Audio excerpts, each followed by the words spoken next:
यह यूकी है, जो एक बहुत शक्तिशाली मेज है, लेकिन उसकी ताकत ही उसकी इकलौती खासियत नहीं थी। वह एक भयानक लड़ाई में फंस गया था, जिसने उसकी पूरी जिंदगी पलट कर रख दी। जब वह उस लड़ाई से बाहर आया तो उसकी याददाश्त जा चुकी थी। वह कंफ्यूजन में यूं ही भटक रहा था, बिना यह समझे कि उसके आसपास क्या हो रहा है। लेकिन फिर भी उसे अंदर ही अंदर कुछ महसूस हो रहा था। भले ही वह अपना नाम, अपना अतीत और अपनी ताकत भूल चुका था, लेकिन उसके अंदर का लड़ने का फाइटिंग स्पिरिट अब भी खत्म नहीं हुआ था। हर नई मुसीबत के साथ वह अपने अंदर दबे एक फैसले के और करीब पहुंचता गया कि जो भी उसके रास्ते में आएगा वह उसे हरा देगा, भले ही उसे यह याद न हो कि वह खुद कौन है। उसकी याददाश्त खोने के बाद रूलर एम्स एड ने उसे वापस जमीन पर भेज दिया, मानो उसे जीरो से शुरुआत करने का एक नया मौका दिया हो। उसके साथ एक गाइड भी थी, जिसका काम बिना किसी दबाव या जल्दबाजी के उसकी यादें वापस लाने में मदद करना था। कोकोरो, जो उसकी असिस्टेंट थी, उससे मिलने जा रही थी। उसके मन में यूकी को लेकर कई सवाल थे। यूकी एक पहाड़ी पर बेहोश पड़ा था। हवा से उसके कपड़े उड़ रहे थे और दो कुत्ते उसके पास खड़े थे। वे दोनों उसे किसी खिलौने की तरह नोच रहे थे। यह देखकर वह बिना किसी झिझक के कुत्तों को वहां से भगाया और फिर युक्की के पास जाकर उसे उठाने की कोशिश की। जब युकी ने अपनी आंखें खोलीं, तो सबसे पहले उसने एक शांत चेहरा और एक प्यारी सी मुस्कान देखी। कोकुरो ने उससे कहा कि वह उसे पूरा इमोशनल सपोर्ट देगी। युकी ने अपने चारों ओर ऐसे देखा जैसे कोई बच्चा पहली बार दुनिया देख रहा हो। वह समझने की कोशिश कर रहा था कि वह कहां है और यहां कैसे आया। तब कोकुरो ने उसे समझाया कि उसे सिर्फ मेमोरी लॉस नहीं हुआ है, बल्कि उसकी जिंदगी की बहुत सी बुनियादी चीजें भी उसके दिमाग से मिट चुकी हैं, और उसके साथ जो हुआ है उसके बाद यह नॉर्मल है। लेकिन इससे पहले कि वे अपनी बातचीत पूरी कर पाते, वे दोनों कुत्ते वापस आ गए और इस बार वे ज्यादा आक्रामक होकर भौंक रहे थे। इस मौके पर कोकुरो ने युक्की से कुत्तों को भगाने के लिए कहा, सिर्फ इसीलिए नहीं कि उन्हें भगाना था, बल्कि इसीलिए ताकि शायद उसका शरीर वो चीजें याद कर ले जो उसका दिमाग भूल चुका था। लेकिन लड़ाई वैसी नहीं हुई जैसी उम्मीद थी। युकी उन कुत्तों से हार गया। उसका कंफ्यूजन और बढ़ गया और वह खुद को बहुत कमजोर महसूस करने लगा। उसे यह तक समझ नहीं आ रहा था कि उसे लड़ना कैसे है। उस वक्त कोकुरो को बहुत गिल्टी फील हुआ, क्योंकि उसी ने युक्की को उस लड़ाई में धकेला था, जबकि वह अभी भी भटका हुआ था। इसके बाद वह उसे लैंडसोल लॉल सिटी ले गई। यह शहर जिंदगी और रंगों से भरा हुआ था। उसने युकी को बताया कि यहाँ इंसान और कई अलग अलग रेसेस शांति से एक साथ रहते हैं और यह जगह उसके लिए एक नई शुरुआत हो सकती है। सड़कें आवाजों, दुकानदारों और खाने की खुशबू से भरी थीं, और इन सब ने युक्की का ध्यान खींचा। अचानक वह एक मिठाई की दुकान के सामने रुक गया और उसकी आंखें ऐसे चमक उठीं जैसे उसे कोई खजाना मिल गया हो। कोकुरो मुस्कुराई और उसे एक सोने का गोल्ड कॉइन दिया ताकि वह जो चाहे खरीद सके।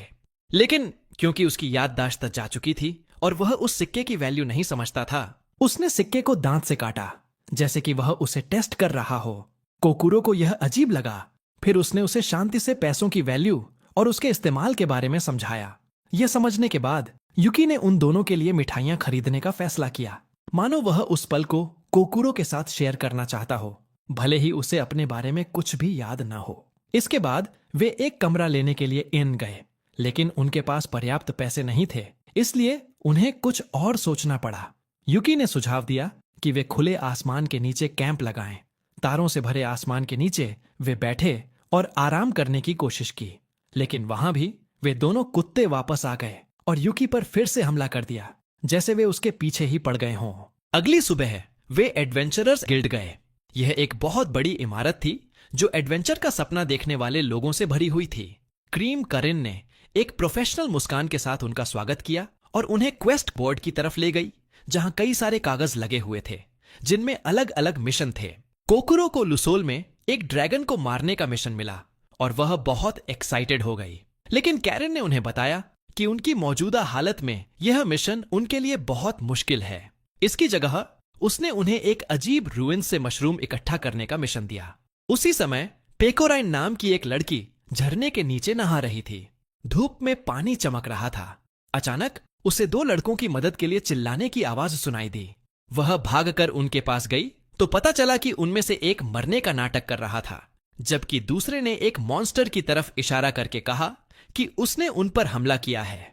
लेकिन जैसे ही पेकोरीन उनकी मदद करने के लिए आगे बढ़ी, उन दोनों ने उसी पर हमला कर दिया, उसकी तलवार चुरा ली और उसे पीछे छोड़कर भागने लगे।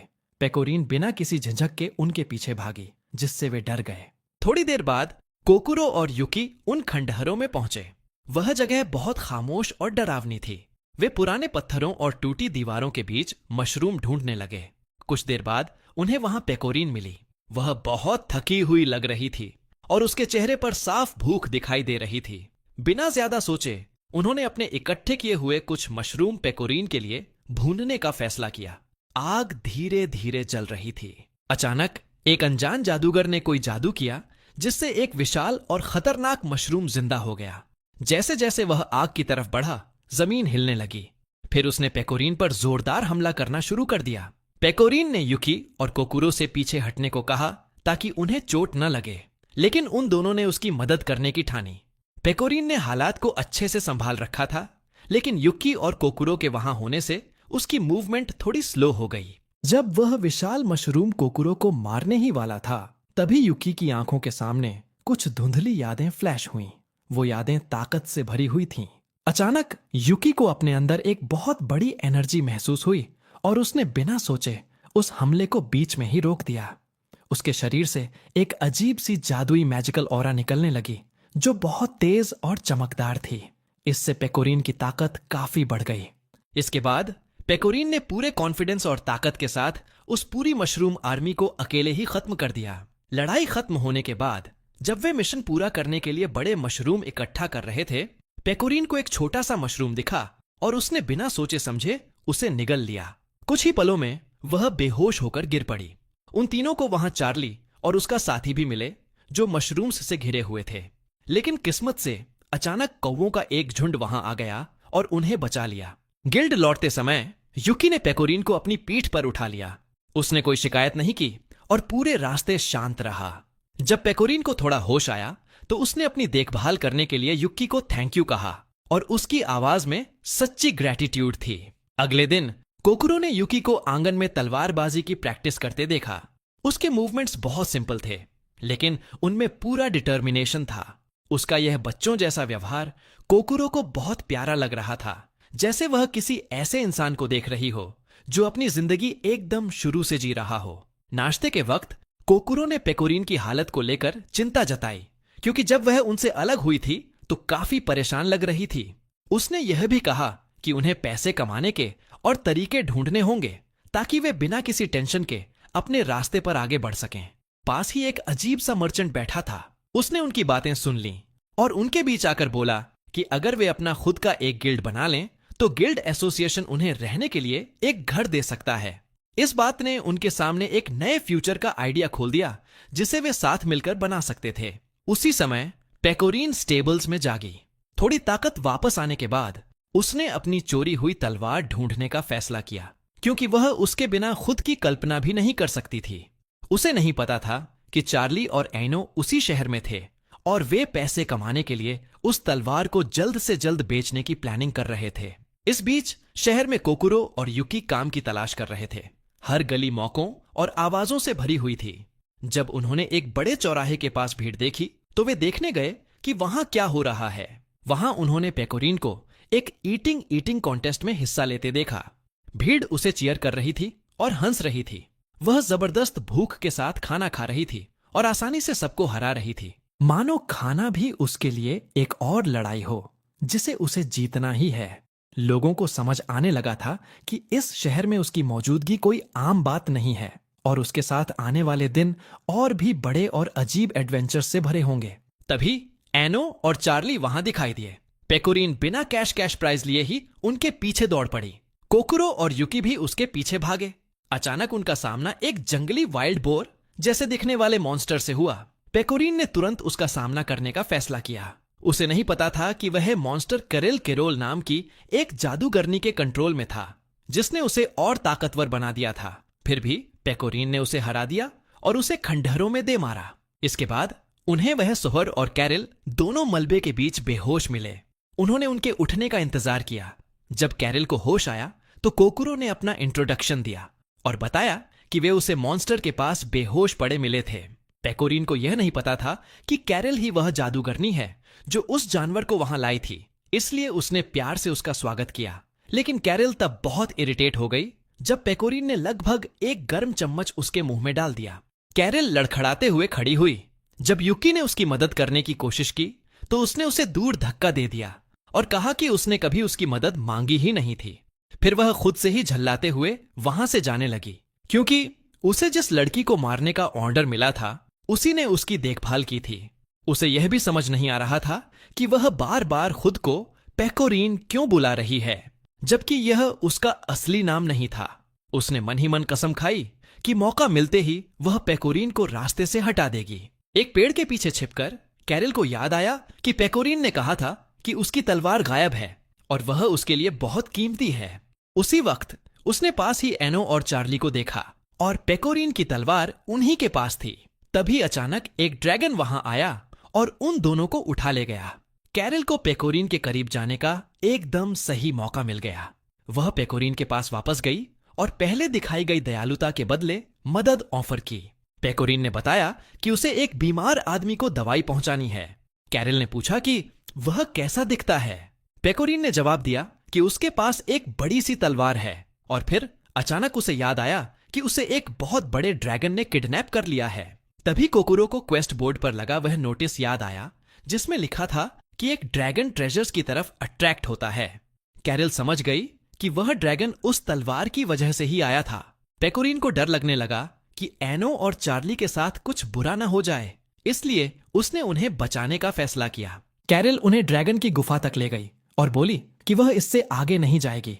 हालांकि कैरल का इरादा उन्हें धोखा देने का था, लेकिन पेकोरीन ने सच्चे दिल से उसे थैंक यू कहा, जिससे कैरल थोड़ी शर्मिंदा हो गई। कैरल के जाने के बाद ग्रुप ने ड्रैगन को देखा। तलवार उसके मुंह में फंसी थी और दोनों चोर उसकी पूंछ में फंसे थे।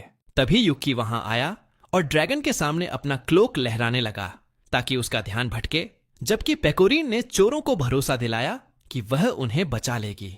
ड्रैगन को गुस्सा आ गया और उसने युकी को अपने जबड़े में दबा लिया। इससे एक पल के लिए उसका ध्यान भटक गया और पेकोरीन ने मौका देखकर उसकी पीठ पर छलांग लगा दी। वह चढ़ते हुए उसके सिर तक पहुंच गई।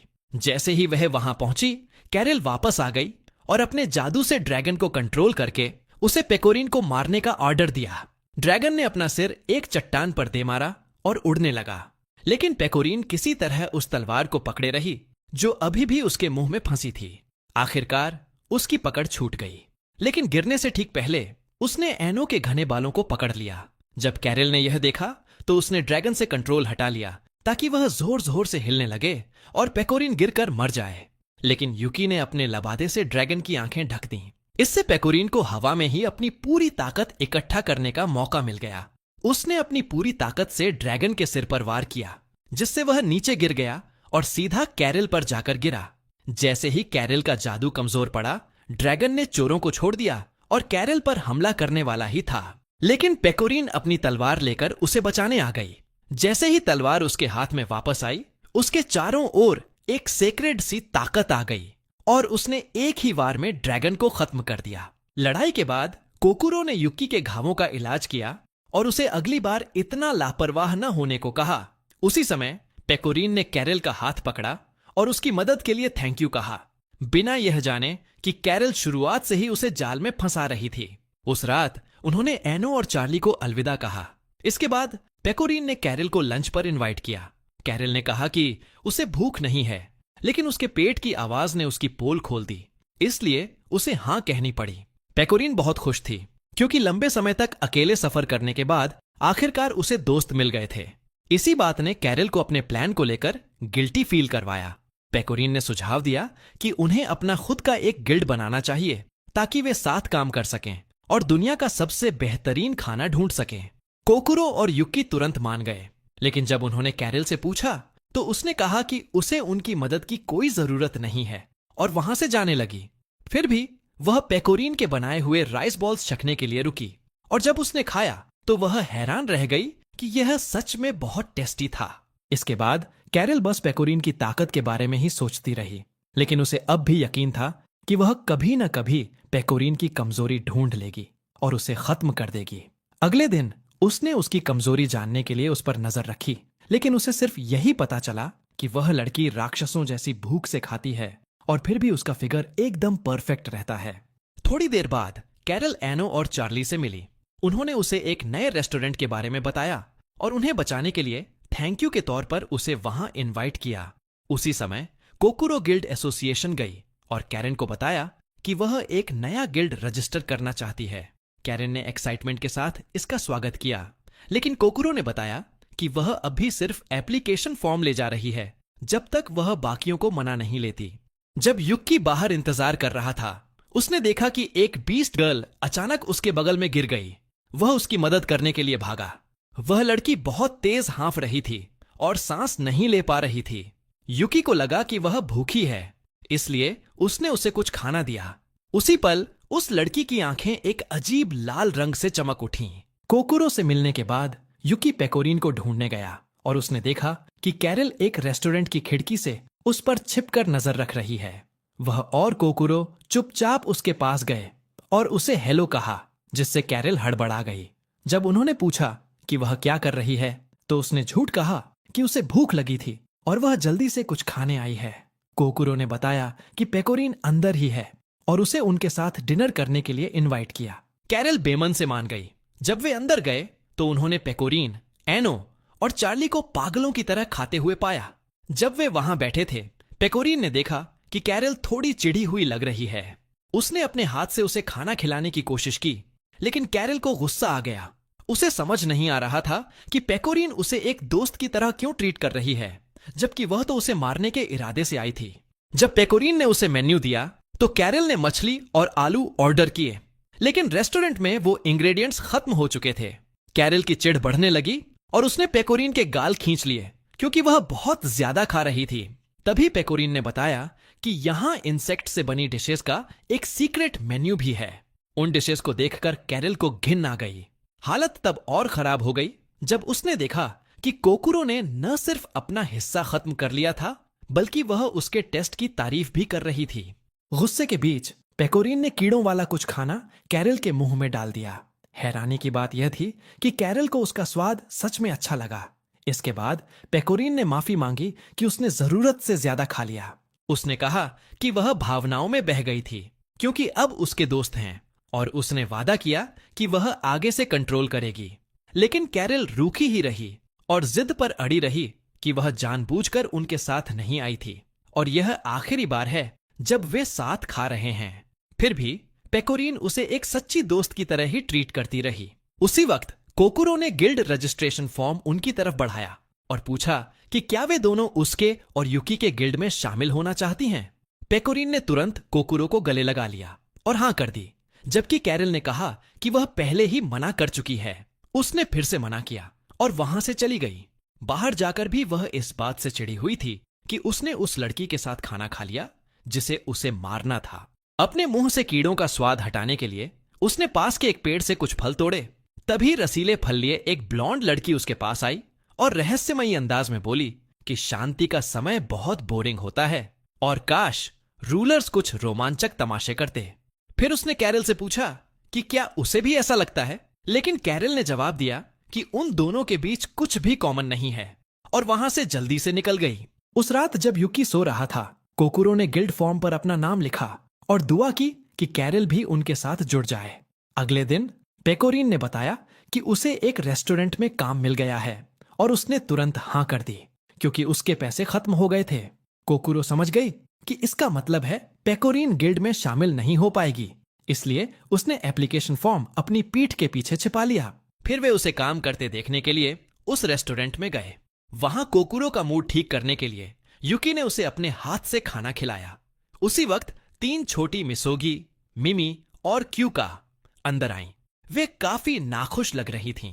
पेकोरिन ने एक बड़ी सी स्माइल के साथ उनका स्वागत किया। जब वे मिल्क शेक पी रही थीं, पेकोरिन ने पूछा कि क्या वे यहां नई हैं। उनमें से एक ने जवाब दिया कि वे लिटिल लिटिल लिरिकल नाम के एक गिल्ड से हैं, लेकिन क्योंकि वे अभी बहुत छोटी हैं, इसलिए उनका गिल्ड ऑफिशियली रजिस्टर नहीं हुआ है। फिर उन्होंने पेकोरिन से कुछ डिश सजेस्ट करने को कहा तो उसने अपनी फेवरेट डिश बता दी। उसी समय कैरल को हर मैजेस्टी से नए ऑर्डर्स मिले थे। अब उसे पेकोरिन को मारने की जरूरत नहीं थी। अब उसका काम सिर्फ उस पर नजर रखना था। महामहिम ने उसे यह भी बताया कि उसने प्रिंसेस नाइट की जिस ताकत को उसे दिया था, कैरल ने अभी तक उसे पूरी तरह अडॉप्ट नहीं किया है और उसे कंट्रोल करने के लिए उसे गाइडेंस ऑफर की। थोड़ी देर बाद कैरल ने देखा कि पेकोरीन लिटिल लिरिकल की बच्चियों को कीड़े खिला रही है।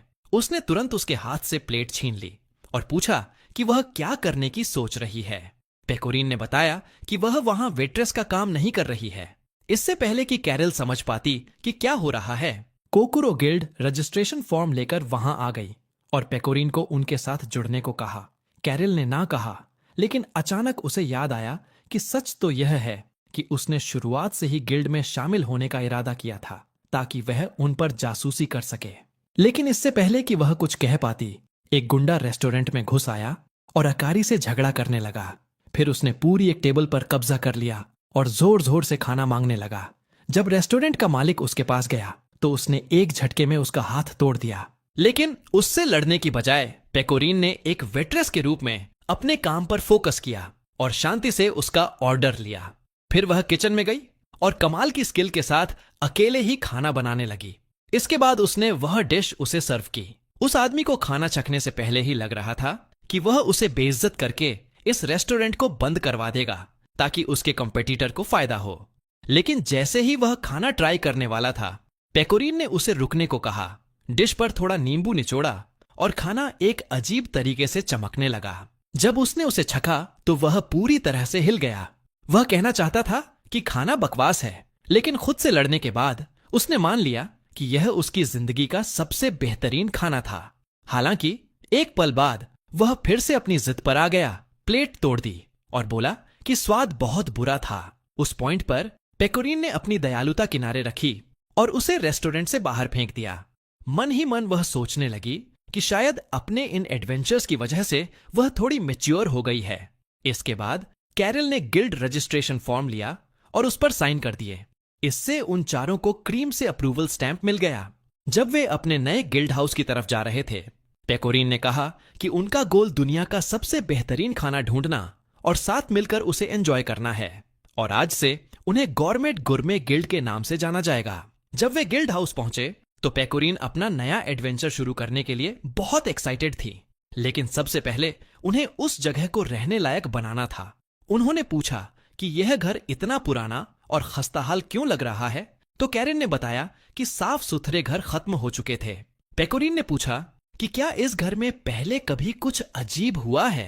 कैरल ने फुसफुसाते हुए कहा कि शायद यहां भूतों का साया हो। कैरल की घबराहट के बावजूद पेकोरीन ने कहा कि कोई बात नहीं, भूत भी हमारे साथ डिनर कर सकते हैं।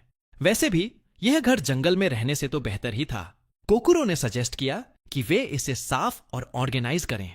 जब वे सफाई कर रहे थे, पेकोरीन अचानक टेंशन में आ गई और बोली कि इस घर में एक बहुत बड़ी कमी है।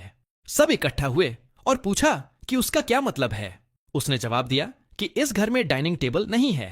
कैरल ने सजेस्ट किया कि वे मार्केट से एक खरीद लेते हैं, लेकिन पेकोरीन ने कहा कि उनका गोल साथ बैठकर खाना है और डाइनिंग टेबल उस सपने का एक अहम हिस्सा है, इसलिए वे यूं ही कोई भी रैंडम टेबल नहीं ला सकते। इस वजह से उसने खुद एक परफेक्ट टेबल बनाने का फैसला किया। देखते ही देखते उसने लकड़ियां काटना शुरू कर दिया, जबकि कैरल उसे हैरानी से देख रही थी। इस बीच कोकुरो कैरल के पास आई और उससे सफाई जारी रखने को कहा, क्योंकि वह खुद कुछ जरूरी सामान खरीदने जा रही थी। कोकुरो के जाने के बाद कैरल ने घर का कोना कोना और हर दरार चेक की ताकि यह पक्का हो सके कि घर में कोई कीड़े मकोड़े न हों। जब वह खत्म कर चुकी तो उसने बाथरूम की टाइल्स साफ करना शुरू किया। उधर कोकुरो शहर में टेबल वेयर का सेट खरीदने गई, लेकिन उसे पता चला कि उसके पास पूरे पैसे नहीं हैं।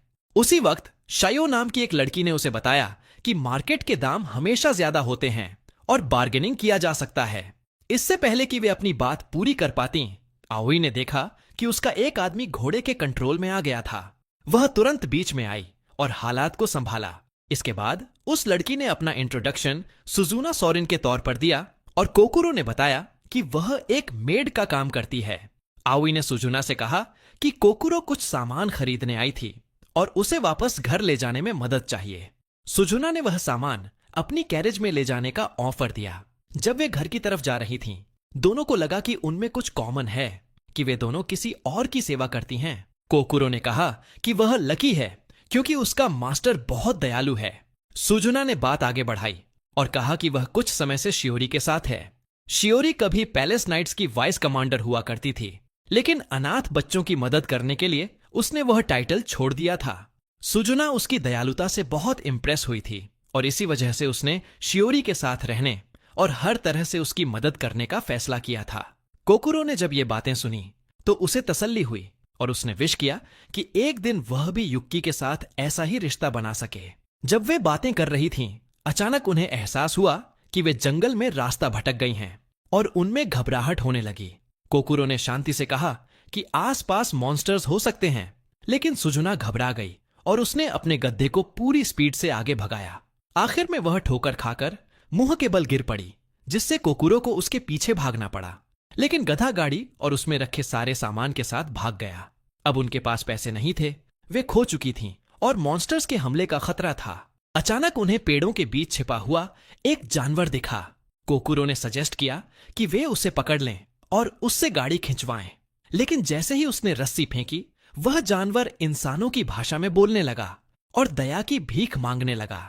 थोड़ी बातचीत के बाद उस लामा ने अपना इंट्रोडक्शन रीमा वाल्यर रेम्प्ट के रूप में दिया और बताया कि वह जंगल के पीछे एलिजाबेथ पार्क पर काम करती है। जब उन्होंने उसे बताया कि क्या हुआ है, तो रीमा ने गधे की जगह गाड़ी खींचने का ऑफर दिया। घर वापस आकर कैरल ने बाथरूम की सफाई पूरी कर ली थी। जब वह बाहर आई तो उसने देखा कि पेकोरीन अभी भी डाइनिंग टेबल पर काम कर रही थी। फिर वह अंदर गई और युक्की से खिड़कियां साफ करने में मदद मांगी। जब वे इस बारे में बात कर रहे थे कि एक बिखरा हुआ घर कैसे इंसान की सोच को भी उलझा देता है और इसे साफ करना उनके लिए एक नई शुरुआत होगी, तभी कैरल को अपने पैर के नीचे एक कीड़ा दिखा। वह घबरा गई और उसने कुर्सी को एक तरफ फेंक दिया, जिससे युकी गिर गया और उसके सिर पर चोट लग गई। इसके बाद युकी एक बार फिर रूलर्स की दुनिया में जागा, जबकि उसका शरीर अभी भी वहां ठीक किया जा रहा था। उसे बताया गया कि गिरने के बाद वह बेहोश हो गया था। फिर उसने हाल ही में अपनी जिंदगी में हुए बदलावों के बारे में बताया। उसे यह भी बताया गया कि उसके दोस्त इस दुनिया के राज से जुड़े हुए हैं और हर किसी के कुछ निजी स्ट्रगल्स हैं जिनसे उसे पार पाना होगा, खासकर कैरल को। फिर उसे सावधान किया गया कि उसका दुश्मन अब उसकी मौजूदगी के बारे में जान चुका है और उन्होंने कहा कि सही वक्त आने पर कोई उसकी मदद करने आएगा। जब युकी असली दुनिया में जागा तो कैरल उसे ठीक देखकर बहुत खुश हुई। इसके बाद वे बाहर गए और देखा कि पेकोरीन ने डाइनिंग टेबल बना ली थी। उसने उन्हें उसे अंदर ले जाने में मदद करने को कहा, लेकिन वह मेन दरवाजे से ज्यादा चौड़ी थी, इसलिए उन्हें उसे फिर से खोलकर अंदर ले जाना पड़ा। इस बीच रीमा, कोकुरो और सुजुना के साथ जंगल से गाड़ी खींचकर ले जा रही थी। तभी कुछ हथियारों से लैस डाकू अचानक वहां आ गए और धमकी दी कि अगर वे सेफ जाना चाहती हैं तो उन्हें अपना गधा सौंपना होगा। जैसे ही रीमा को समझ आया कि वे उसी के बारे में बात कर रहे हैं, उसे बहुत गुस्सा आ गया। उसने अपनी तलवार निकाली और ऐसा जोरदार हमला किया कि वे सब हवा में उड़ गए। लड़ाई के बाद रीमा ने एक ऐसा फल खाया जिससे उसका शरीर चमकने लगा और वह एक बीस्ट गर्ल में बदल गई। उसने समझाया कि एक खास फल खाने से वह बाकियों की तरह इंसानी रूप ले सकती है। शाम तक पेकोरीन और बाकी सब ने सफाई का काम खत्म कर लिया था। कैरल ने नोटिस किया कि कोकुरो अभी तक मार्केट से नहीं लौटी है। तभी ठीक उसी वक्त कोकुरो एक बड़ा सा बैग लेकर वहां पहुंच गई। जब वह अंदर आई तो उसने देखा कि जगह एकदम साफ और सजी हुई है। फिर उसने पेकोरीन की बनाई हुई डाइनिंग टेबल को देखा और इस नजारे ने उसका दिल खुशी से भर दिया। उस रात जब घर पूरी तरह तैयार हो गया, पेकोरीन ने टेबल पर बहुत सारा टेस्टी खाना सजाया और वे सब साथ बैठकर खुशी खुशी खाने लगे। कुछ दिनों बाद युक्की बीमार पड़ गया क्योंकि नहाने के बाद उसने अपने बाल नहीं सुखाए थे। कोकुरो ने उसके माथे पर गीली पट्टियां रखीं, जबकि पेकोरीन एक बाउल में चावल लेकर आई। लेकिन अपनी आदत के मुताबिक उसने एक गर्म चम्मच सीधा युक्की के मुंह में डाल दिया, जिससे उसे बहुत तेज दर्द हुआ। जब कैरल ने यह देखा तो उसने कहा कि युकी को बहुत ज्यादा बिगाड़ दिया गया है और उसे अब थोड़ा टफ होना चाहिए। फिर भी जैसे जैसे युकी की हालत बिगड़ने लगी, कैरल अंदर से बेचैन होने लगी और उसने कोकुरो से कुछ करने को कहा। कोकुरो ने तुरंत उसके लिए बुखार की दवा बनाई, लेकिन कैरल तब घबरा गई जब उसने देखा कि कोकुरो उसमें कीड़े मिला रही है। फिर वह किचन में गई तो देखा कि पेकोरीन भी खिचड़ी में कीड़े डाल रही है। तब उसे समझ आया कि उसके आसपास हर कोई कीड़ों का दीवाना है। उनकी इन बेवकूफियों से तंग आकर कैरल ने जबरदस्ती उन्हें युक्की को एक असली अस्पताल ले जाने को कहा। वहां उनकी मुलाकात ननाका नाम की एक नर्स से हुई, जिसने एक चुड़ैल जैसे कपड़े पहने थे। जब वे एग्जामिनेशन रूम में गए तो कैरल ने देखा कि नर्स और डॉक्टर दोनों मेडिकल स्टाफ कम और फैशन मॉडल्स ज्यादा लग रहे थे। लेकिन पेकोरीन ने उसे समझाया कि किसी को उसके लुक से जज नहीं करना चाहिए। फिर भी कैरल अपनी बात पर अड़ी रही कि इस पूरी जगह में कुछ तो अजीब है। डॉक्टर ने हीरो के शरीर पर छोटे छोटे लाल निशान देखे और नानाका को उसे तैयार करने को कहा। लड़कियों को झटका लगा और इससे पहले कि वो कुछ समझ पाती, हीरो को ऑन ऑपरेशन रूम में ले जाया जा चुका था, जबकि वो पैनिक में बाहर ही खड़ी थीं। उसी वक्त कोकुरो ने हीरो को ताकत देने और उसके बचने के चांस बढ़ाने के लिए एक मैजिक किया। अचानक उन्हें ऑपरेशन रूम से चीखने की आवाजें सुनाई दीं।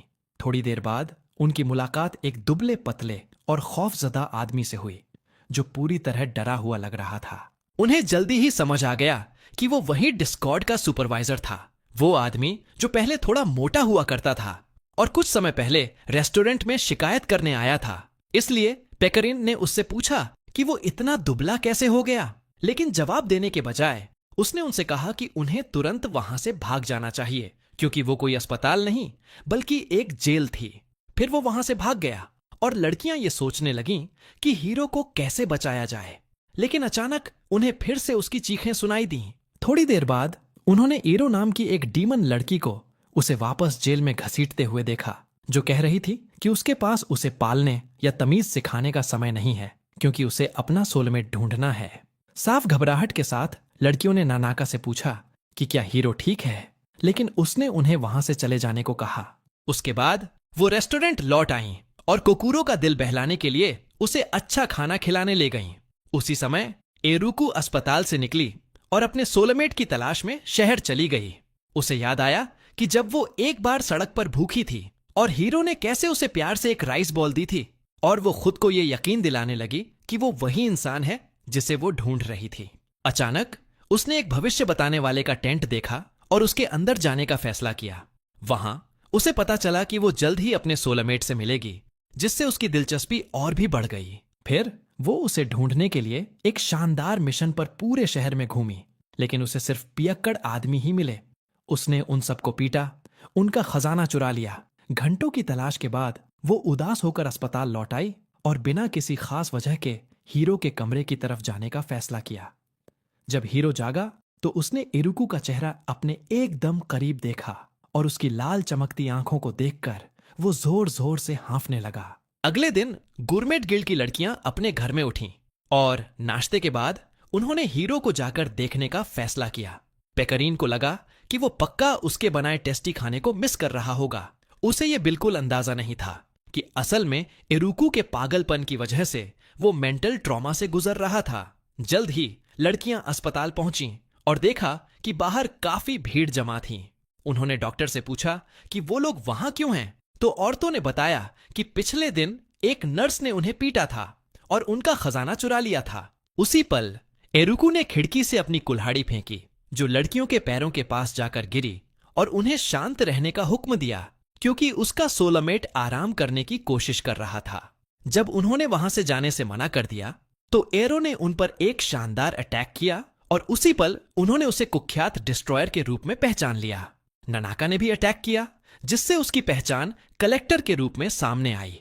आखिर में डॉक्टर भी उनके साथ जुड़ गई और उसने खुद को एक आंख वाली डीमन मित्सुकी बताया। उन तीनों को ट्वाइलाइट कैरावैन के नाम से जाना जाता था, जो सबसे खतरनाक और अजीब गिल्ड्स में से एक था, क्योंकि वो चोरों का किडनैप करते थे और उन्हें इंसानी लैब चूहों की तरह इस्तेमाल करते थे। उस वक्त गुरमे गिल्ड की लड़कियों ने चुपके से अंदर घुसकर हीरो को उन अजीब क्रिएचर से बचाने का फैसला किया।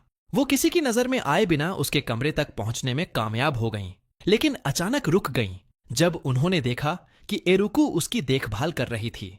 बाहर से देखते हुए एरुकू ने एक शापित सगाई की अंगूठी निकाली और उसे हीरो को पहनाने का फैसला किया, ताकि वो उसके साथ अपने प्राइवेट एम्यूजमेंट पार्क के सफर का मजा ले सके। उसी पल लड़कियों ने तय किया कि उन्हें बहुत देर होने से पहले उसे रोकना होगा और उन्होंने कोकूरो से एक अजीब मैजिक करने को कहा, जिससे पूरे इलाके में पर्पल धुआं फैल गया। धुएं से इरुकू का ध्यान भटक गया तो वो चेक करने के लिए कमरे से बाहर आई, जिससे पेकरीन और कैरल को अंदर जाने का मौका मिल गया। लेकिन जब वो हीरो को अपने साथ खींचने की कोशिश कर रही थीं, तभी वो अचानक एक अजीब जगह पर पहुंच गईं और इरुकू और मित्सुकी हर तरफ से उनके पास आ रही थीं। बिल्कुल आखिरी पल में कैरल ने उनका ध्यान भटकाने का काम किया, जबकि पेकारिन ने हीरो को खिड़की से बाहर धकेल दिया, जहां कोकूरो नीचे उसका इंतजार कर रही थी। जब पेकारिन कैरल को बचाने के लिए पीछे मुड़ी तो उसने देखा कि मित्सुकी ने पहले ही उसे पकड़ लिया था और कैरल ने उसे इशारा किया कि वो उसके बिना ही भागती रहे। और इस तरह कैरल वहीं रह गई, जबकि लड़कियों ने हीरो को एक असली डॉक्टर के पास पहुंचाया, जिसने उन्हें बताया कि कुछ दिन आराम करने के बाद वो ठीक हो जाएगा। उसने उन्हें यह भी बताया कि मित्सुकी उतनी बुरी नहीं है जितना उन्होंने पहले सोचा था। क्लिनिक जाने के बाद सभी को थोड़ी राहत मिली और ये उम्मीद करते हुए कि उसकी बातें सच हों, उन्होंने हालात शांत होने के बाद कैरल को वापस लाने का फैसला किया। अगले दिन कैरल अकेली घर लौटी और सीधे बिस्तर पर चली गई। जब वो उसके अगले दिन उठी तो पेकराइन ने पहले ही सबके लिए नाश्ता तैयार कर लिया था, लेकिन कैरल को यह याद ही नहीं था कि वो अस्पताल से लौटी भी कैसे।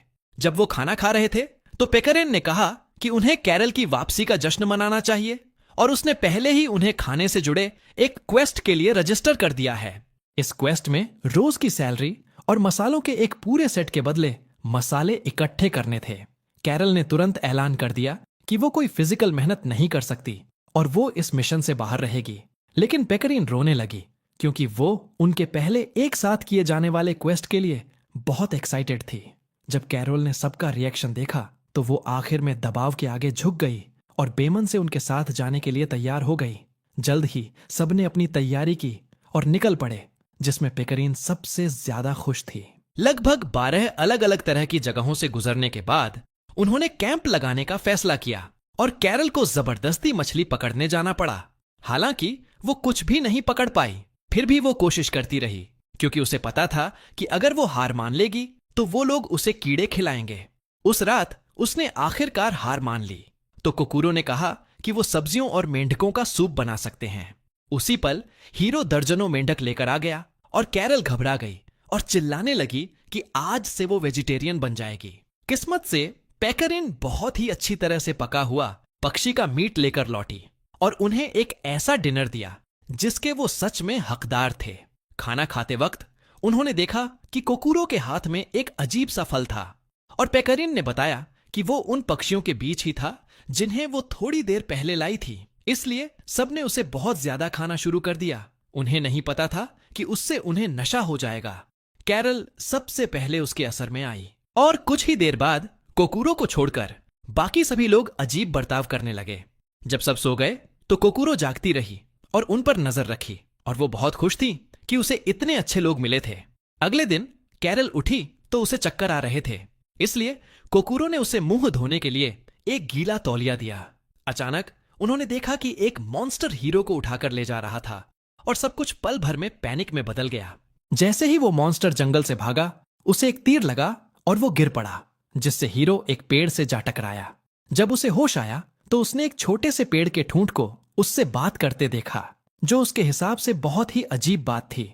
और जब हीरो ने उस ठूंठ को पकड़कर जोर जोर से हिलाना शुरू किया तो एक एल्फ आर्चर पेड़ों के बीच से बाहर आई और उससे अपनी साथी के साथ आराम से पेश आने को कहा।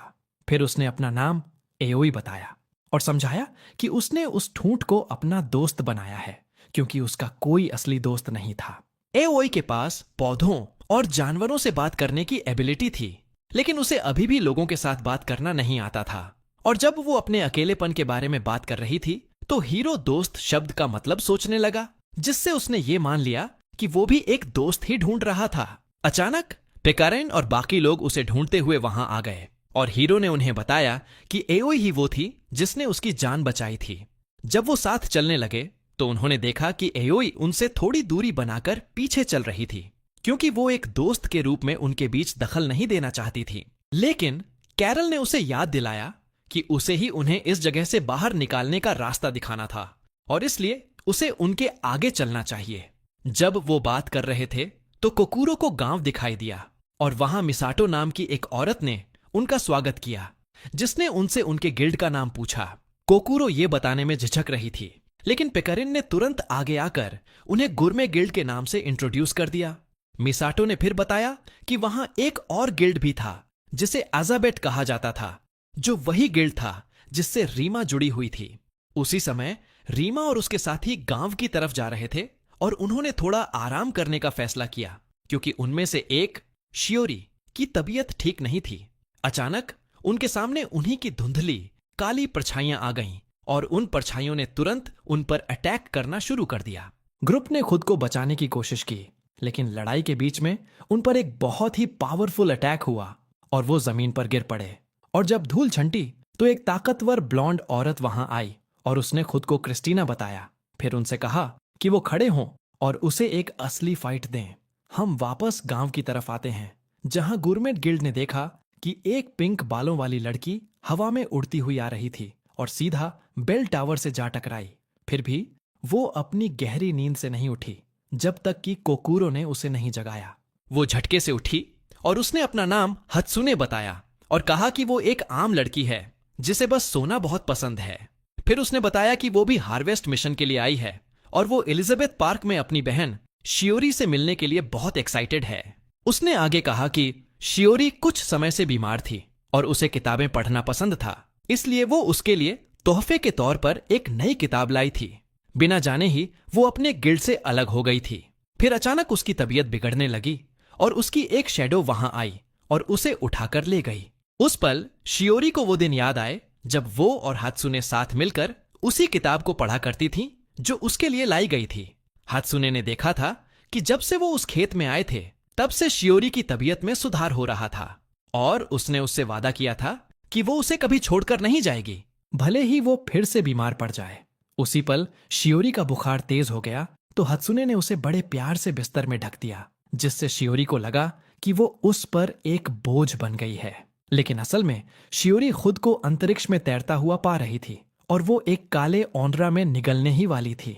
इस बीच पेकराइन और उसकी टीम हार्वेस्ट के लिए काफी एक्साइटेड थी और उन्होंने एक दूसरे के करीब आने के लिए इस वक्त का पूरा फायदा उठाया। अचानक मिसाटो और आओई हत्सुने के साथ वहां आए, जिसने बताया कि उसकी ताकत उसे थका रही थी और इसी वजह से वो उस दिन हार्वेस्ट में हिस्सा नहीं लेगी। जब वो बात कर रहे थे तो उन्होंने किसी को मदद के लिए चिल्लाते हुए सुना और जब वो उस आवाज के पीछे गए तो उन्होंने देखा कि लोग एलिजाबेथ पार्क गिल्ड के मेंबर्स के आसपास जमा थे और वो सब बुरी तरह घायल थे। फिर माहो ने बताया कि रास्ते में उन पर उन्हीं की शैडो ने घात लगाकर हमला किया था और उसके बाद उन पर एक बहुत ही पावरफुल सोर्ड से अटैक किया गया था। हत्सुने ने तुरंत शियोरी के बारे में पूछा तो उसे पता चला कि उस हमले के दौरान वो उनसे अलग हो गई थी। उन्होंने बताया कि बैटल के बाद वो हिल भी नहीं पा रहे थे और ये सब सिर्फ रीमा की वजह से मुमकिन हो पाया था, जो बड़ी मुश्किल से उन्हें वापस वहां तक ला पाई थी। जब कोकूरो रीमा के घावों का इलाज कर रही थी तो हत्सुने ने कुछ गांव वालों को जंगल में मॉन्स्टर्स के बारे में बात करते हुए सुन लिया और अपनी बहन के लिए उसकी घबराहट और भी बढ़ गई। फिर अचानक उसने रीमा के माथे को छुआ ताकि वो उसकी यादें देख सके और उसने फैसला किया कि बहुत देर होने से पहले उसे शियोरी को ढूंढना ही होगा। उसी समय क्रिस्टीना जंगल में अकेली बैठी थी, जबकि पेड़ों के बीच सैकड़ों शैडोज खड़े होकर उसे देख रहे थे। खुद से एक बहुत बड़े प्लान के बारे में बात करने के बाद उसने उन शैडोज को अपने साथ लिया और अपने मिशन का दूसरा फेज शुरू किया। हम वापस गांव में आते हैं जहां हत्सुने शियोरी को ढूंढने जाना चाहती थी, लेकिन मिसाटो ने उसे अकेले जाने से मना किया। उस वक्त रीमा आगे आई और कहा कि वो उसके साथ जाएगी ताकि दोनों बहनें आखिरकार फिर से मिल सकें।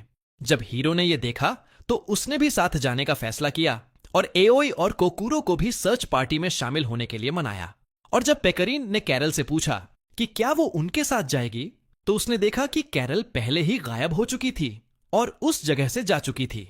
थोड़ी देर बाद जंगल में एओई को हमेशा किसी अजीब चीज का एहसास होता था, इसलिए हत्सुने ऊपर से देखने के लिए हवा में उड़ गई कि क्या हो रहा है। अचानक उस पर एक बहुत ही भयंकर अटैक हुआ और हालांकि वो उसे रोकने में कामयाब रही, लेकिन वो बिना किसी कंट्रोल के नीचे गिरने लगी।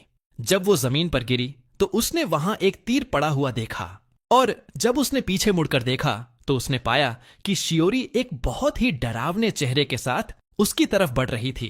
पहले तो हत्सुने को उसे देखकर राहत मिली, लेकिन फिर उसने देखा कि शियोरी के बालों का रंग बदल रहा था और इससे वो कंफ्यूज हो गई। इससे पहले कि वो समझ पाती कि क्या हो रहा है, शियोरी ने एक काले रंग का धनुष निकाला और उस पर अटैक करना शुरू कर दिया और जंगल में एक बहुत बड़ा धमाका हुआ। जब कोकुरो और बाकी लोग उसके पास पहुंचे तो उन्होंने देखा कि वो वहां अकेली बैठी रो रही थी और उसे समझ नहीं आ रहा था कि उसकी अपनी बहन उसे नुकसान कैसे पहुंचा सकती है। उस वक्त हीरो ने उसे फिर से खड़े होने का हौसला दिया और उसने अपनी बहन का दोबारा सामना करने का फैसला किया। उसी समय कैरल दुश्मन के लिए एक जासूस का काम कर रही थी। उसे पता था कि जंगल में क्या हो रहा है और वो अपनी रानी के प्रति अपनी वफादारी और पेकरीन के साथ अपनी दोस्ती के बीच फंसी हुई थी।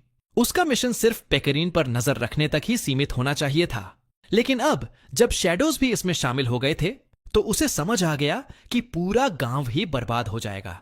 अचानक पेकरीन ने उसे ढूंढ लिया और उसकी तरफ दौड़ते हुए आई और कहा कि उसने उसके चेहरे पर उदासी देख ली थी और वो उसका मूड ठीक करने आई थी।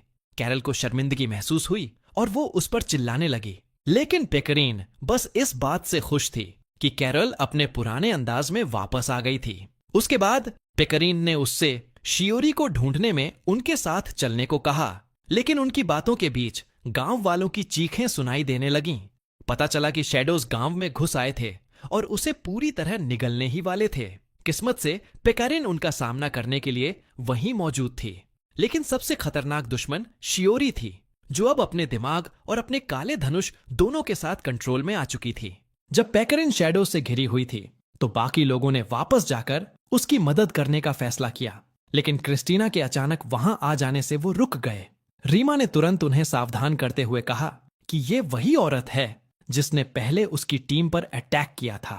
बिना किसी हिचकिचाहट के क्रिस्टीना बहुत खतरनाक स्पीड से आगे बढ़ी और हत्सुने के आर पार अपनी सोड घुसाने ही वाली थी, लेकिन हीरो उनके बीच आ गया और उसने उस अटैक को रोक दिया। फिर भी क्रिस्टीना ने एक ऐसी तकनीक का इस्तेमाल किया जिससे उसकी सोड हीरो के आर पार निकल गई। किस्मत से कोकुरो इतनी तेज थी कि उसने हीरो का डिफेंस बढ़ा दिया और इसी वजह से हीरो एक सीधे स्ट्राइक से बच पाया, लेकिन हीरो बेहोश हो गया और शासकों की दुनिया में जा पहुंचा। वहां उस लड़की ने उसे बताया कि कोकुरो और बाकी लोग इस दुश्मन का सामना करने के लिए काफी स्ट्रांग नहीं हैं और वो सब मारे जाएंगे। इसलिए हीरो ने उससे कहा कि वो उसे तुरंत वापस भेज दे, लेकिन उसने उसकी बात को अनसुना कर दिया और बताया कि वो पहले भी कई बार क्रिस्टीना से लड़ चुकी है।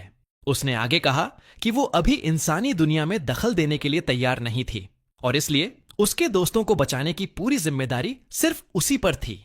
फिर उसने हीरो को बताया कि जिंदा बचने का इकलौता तरीका प्रिंसेस नाइट एबिलिटी को एक्टिवेट करना है, वो पावर जो वो अपनी याददाश्त खोने से पहले इस्तेमाल करता था। उसने उसे असली दुनिया में वापस भेजने से पहले उन पुराने दिनों को याद करने को कहा जब वो उसके साथ एडवेंचर पर जाया करता था। उसी समय क्रिस्टीना बाकी सबको खत्म करने की तैयारी कर रही थी, लेकिन हीरो अचानक जाग गया और उसने एक ऐसी पावर एक्टिवेट कर दी जिससे उसके सभी साथियों की ताकत बढ़ गई। जैसे ही वो पहले से कहीं ज्यादा स्ट्रांग हुए, रीमा ने अपना इंसानी रूप लेने के लिए सेब का इस्तेमाल किया और क्रिस्टीना पर अटैक करने लगी। एओई ने दूर से ही अपनी सटीक तीरंदाजी से उसे सपोर्ट किया, जबकि हत्सुने ने उस पर पूरा 1 स्टार बम फेंक दिया।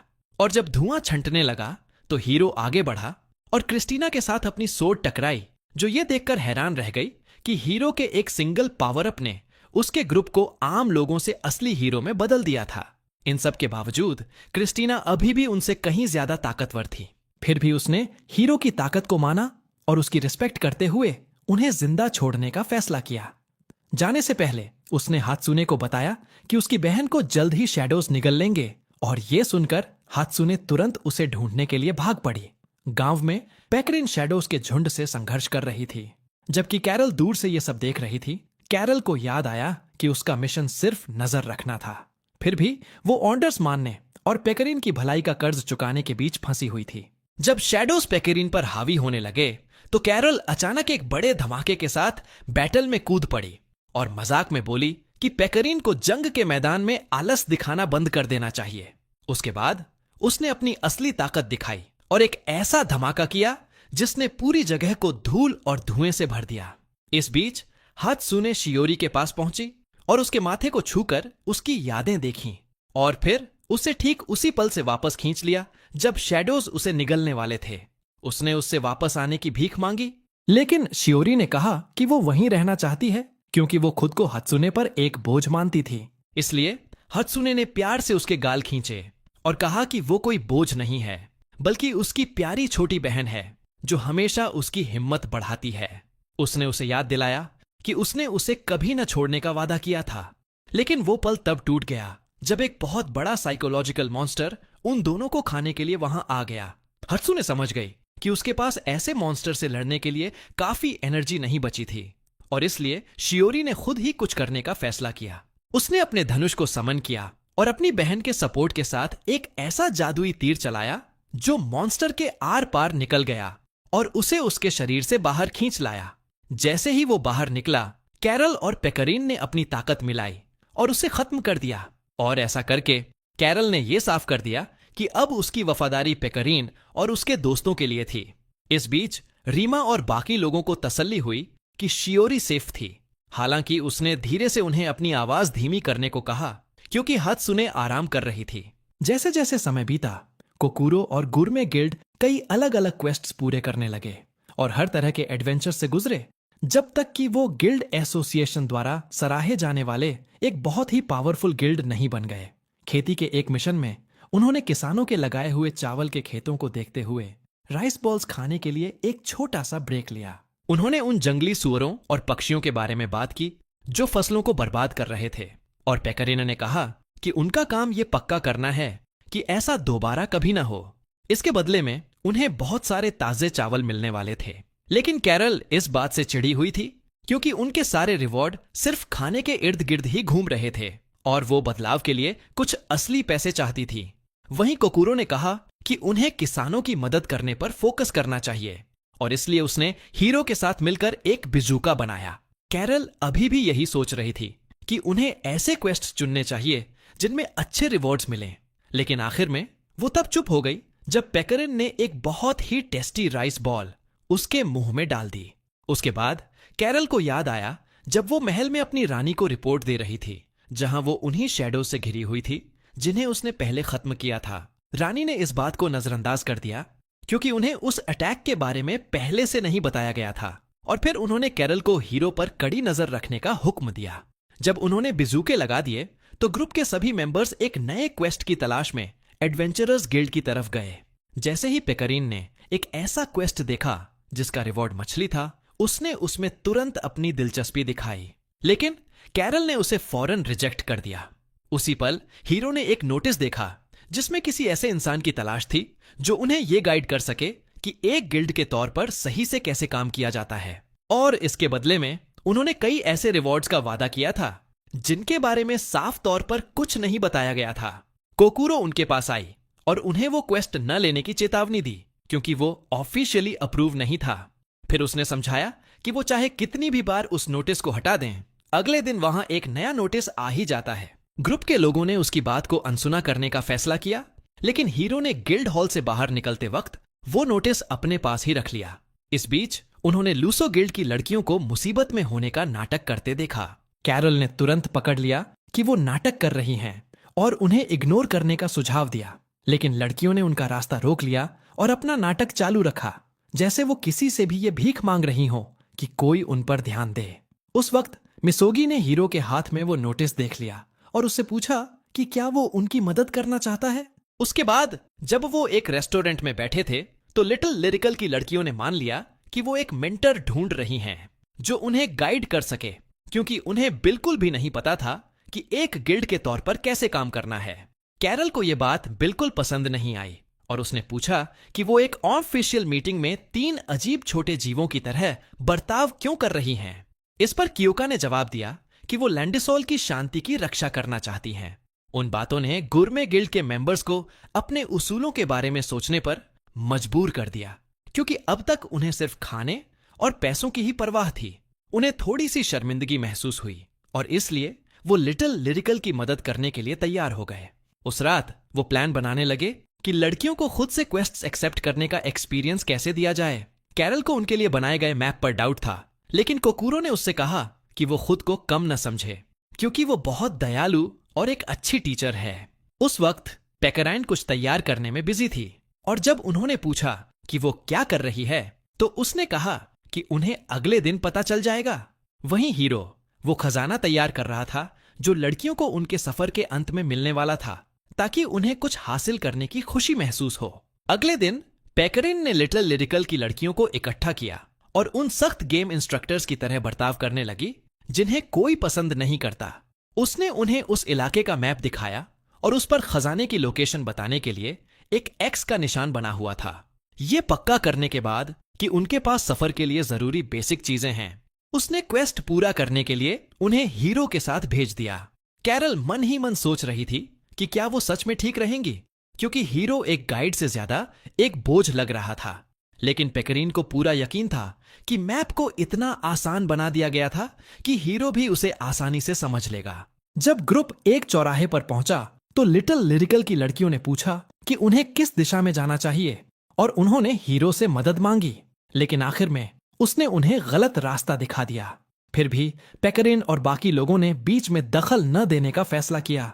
जब वो जंगल से गुजर रहे थे तो उन पर छोटी मकड़ियों ने हमला कर दिया, जिससे वो बहुत बुरी तरह डर गईं। इस हड़बड़ाहट के बीच कोकारो ने चुपके से हीरो से बात की और उसे बताया कि उसने लड़कियों को गलत रास्ते पर भेज दिया है। और जब लिटिल लिरिकल मुड़ी तो हीरो उन्हें एक और गलत रास्ते पर ले गया। इसलिए पेकराइन ने उन्हें सही रास्ते पर लाने के लिए अपना सीक्रेट कार्ड इस्तेमाल करने का फैसला किया। थोड़ी देर बाद लिटिल लिरिकल की टीम का सामना एक मैस्कॉट मॉन्स्टर के भेष में पेकराइन से हुआ, और उसने उन्हें उस रास्ते पर आगे बढ़ने से चेतावनी दी, क्योंकि वो भूतों से भरा हुआ था। लेकिन लड़कियां, जो अपनी पिछली बैटल के बाद खुद पर ज्यादा कॉन्फिडेंट हो गई थीं, उन्होंने आखिर में पेकरीन को ही हरा दिया। जैसे ही वो आगे बढ़े, कैरल ने देखा कि वो अपने असली रास्ते से और भी ज्यादा भटक गए थे, और उसी पल उनका सामना एक असली मॉन्स्टर से हुआ जिसने हीरो को काट लिया। लड़कियों ने बहादुरी से उसे बचाने के लिए कदम बढ़ाया, लेकिन इससे पहले कि वो उस क्रिएचर का सामना कर पाती, कैरल ने चुपके से उसे किल कर दिया था और हीरो के साथ साथ उन सबको भी बचा लिया था। उसके बाद वो और कोकूरो आगे गए और आसपास के सभी मॉन्स्टर्स को खत्म कर दिया, ताकि लड़कियों को कोई और खतरा ना हो। इससे उन्हें एक छोटा सा पिकनिक मनाने और आराम करने का मौका मिल गया। उस दौरान वो पेकरीन से मिले, जिसने उन्हें बताया कि हीरो लड़कियों को सीधे एक हार्पी के घोंसले में ले गया था, जो बहुत ही खतरनाक जगह थी। और जब वो इस बात पर चर्चा कर रहे थे तो उन्होंने देखा कि एक बहुत बड़ा पक्षी हीरो को उठाकर अपने घोंसले की तरफ उड़ गया। तो लिटिल लिरिकल की लड़कियां हीरो को बचाने के लिए उस पक्षी के पीछे भागीं, लेकिन जब उस पक्षी ने उन पर अटैक करना शुरू किया तो वो खुद एक बड़ी मुसीबत में फंस गईं। जब गवर्नमेंट गिल्ड की लड़कियां घोंसले तक पहुंची तो उन्होंने देखा कि हीरो और उसका बिजूका अंदर थे, और उन्हें पता चला कि ये वही पक्षी था जो चावल के खेतों पर अटैक कर रहा था। कैरल ने मैजिक से उसे कंट्रोल करने की कोशिश की, लेकिन वो बहुत जल्दी थक गई, क्योंकि उसने अपनी ज्यादातर एनर्जी हीरो और लड़कियों के लिए जंगल साफ करने में ही इस्तेमाल कर ली थी। वहीं कोकूरो एक हीलर थी और उसके पास अटैक करने वाला कोई मैजिक नहीं था, और पेकरिन भूखे पेट लड़ नहीं सकती थी। लेकिन जैसे ही उसने वो खाना देखा जो लिटिल लिरिकल की लीडर ने एडवेंचर के लिए तैयार किया था, पेकरिन ने बस एक निवाला खाया और उसकी ताकत वापस आ गई। सिर्फ एक स्ट्राइक के साथ उसने उस पक्षी को हरा दिया, और जब लड़कियां उठीं तो उन्हें लगा कि उन्होंने ही उसे हराया था। जब वो जश्न मना रहे थे तो कोकूरो ने उन्हें बताया कि ऐसा करके उन्होंने अपना क्वेस्ट पूरा कर लिया है। लेकिन उसे अचानक याद आया कि वो तो मंजिल से खजाना लाना भूल ही गई थी। तो पेकरिन सिचुएशन संभालने के लिए आगे आई और बोली कि खजाना वो बहुत बड़ा अंडा था और वो उससे एक बहुत ही टेस्टी डिश बनाएगी। लेकिन हैरानी की बात यह थी कि अंडा अचानक टूट गया और उसमें से एक छोटा सा पक्षी निकला और लिटिल लिरिकल की लीडर के पास जाकर बड़े प्यार से बर्ताव करने लगा। उस वक्त कियोका ने बताया कि उसे शुरू से ही पता था कि वो लोग नाटक कर रहे थे, और उसने उन सबका शुक्रिया अदा किया कि उन्होंने सिर्फ उनकी मदद करने के लिए इतना सब कुछ किया। उसने ये वादा भी किया कि वो मिमी और मिसोगी को कुछ नहीं बताएगी, और उसने किडनैप होने का नाटक करने के लिए हीरो को भी शुक्रिया कहा। भले ही सच तो ये था कि वो सच में किडनैप हो गया था, अगले दिन गुरमे गिल्ड वापस चावल उगाने के काम में लग गया। कैरल चिढ़ी हुई थी क्योंकि उन्हें अभी तक उनके क्वेस्ट से कोई असली रिवॉर्ड नहीं मिला था। उसी समय लिटिल लिरिकल की लीडर के पास अब एक पालतू पक्षी था जिसका इस्तेमाल वो खेतों को कीड़ों से बचाने के लिए करते थे। कई दिनों बाद कोकूरो कुछ लॉटरी के टिकट लेकर आई और उसने उन्हें भुनाने का फैसला किया।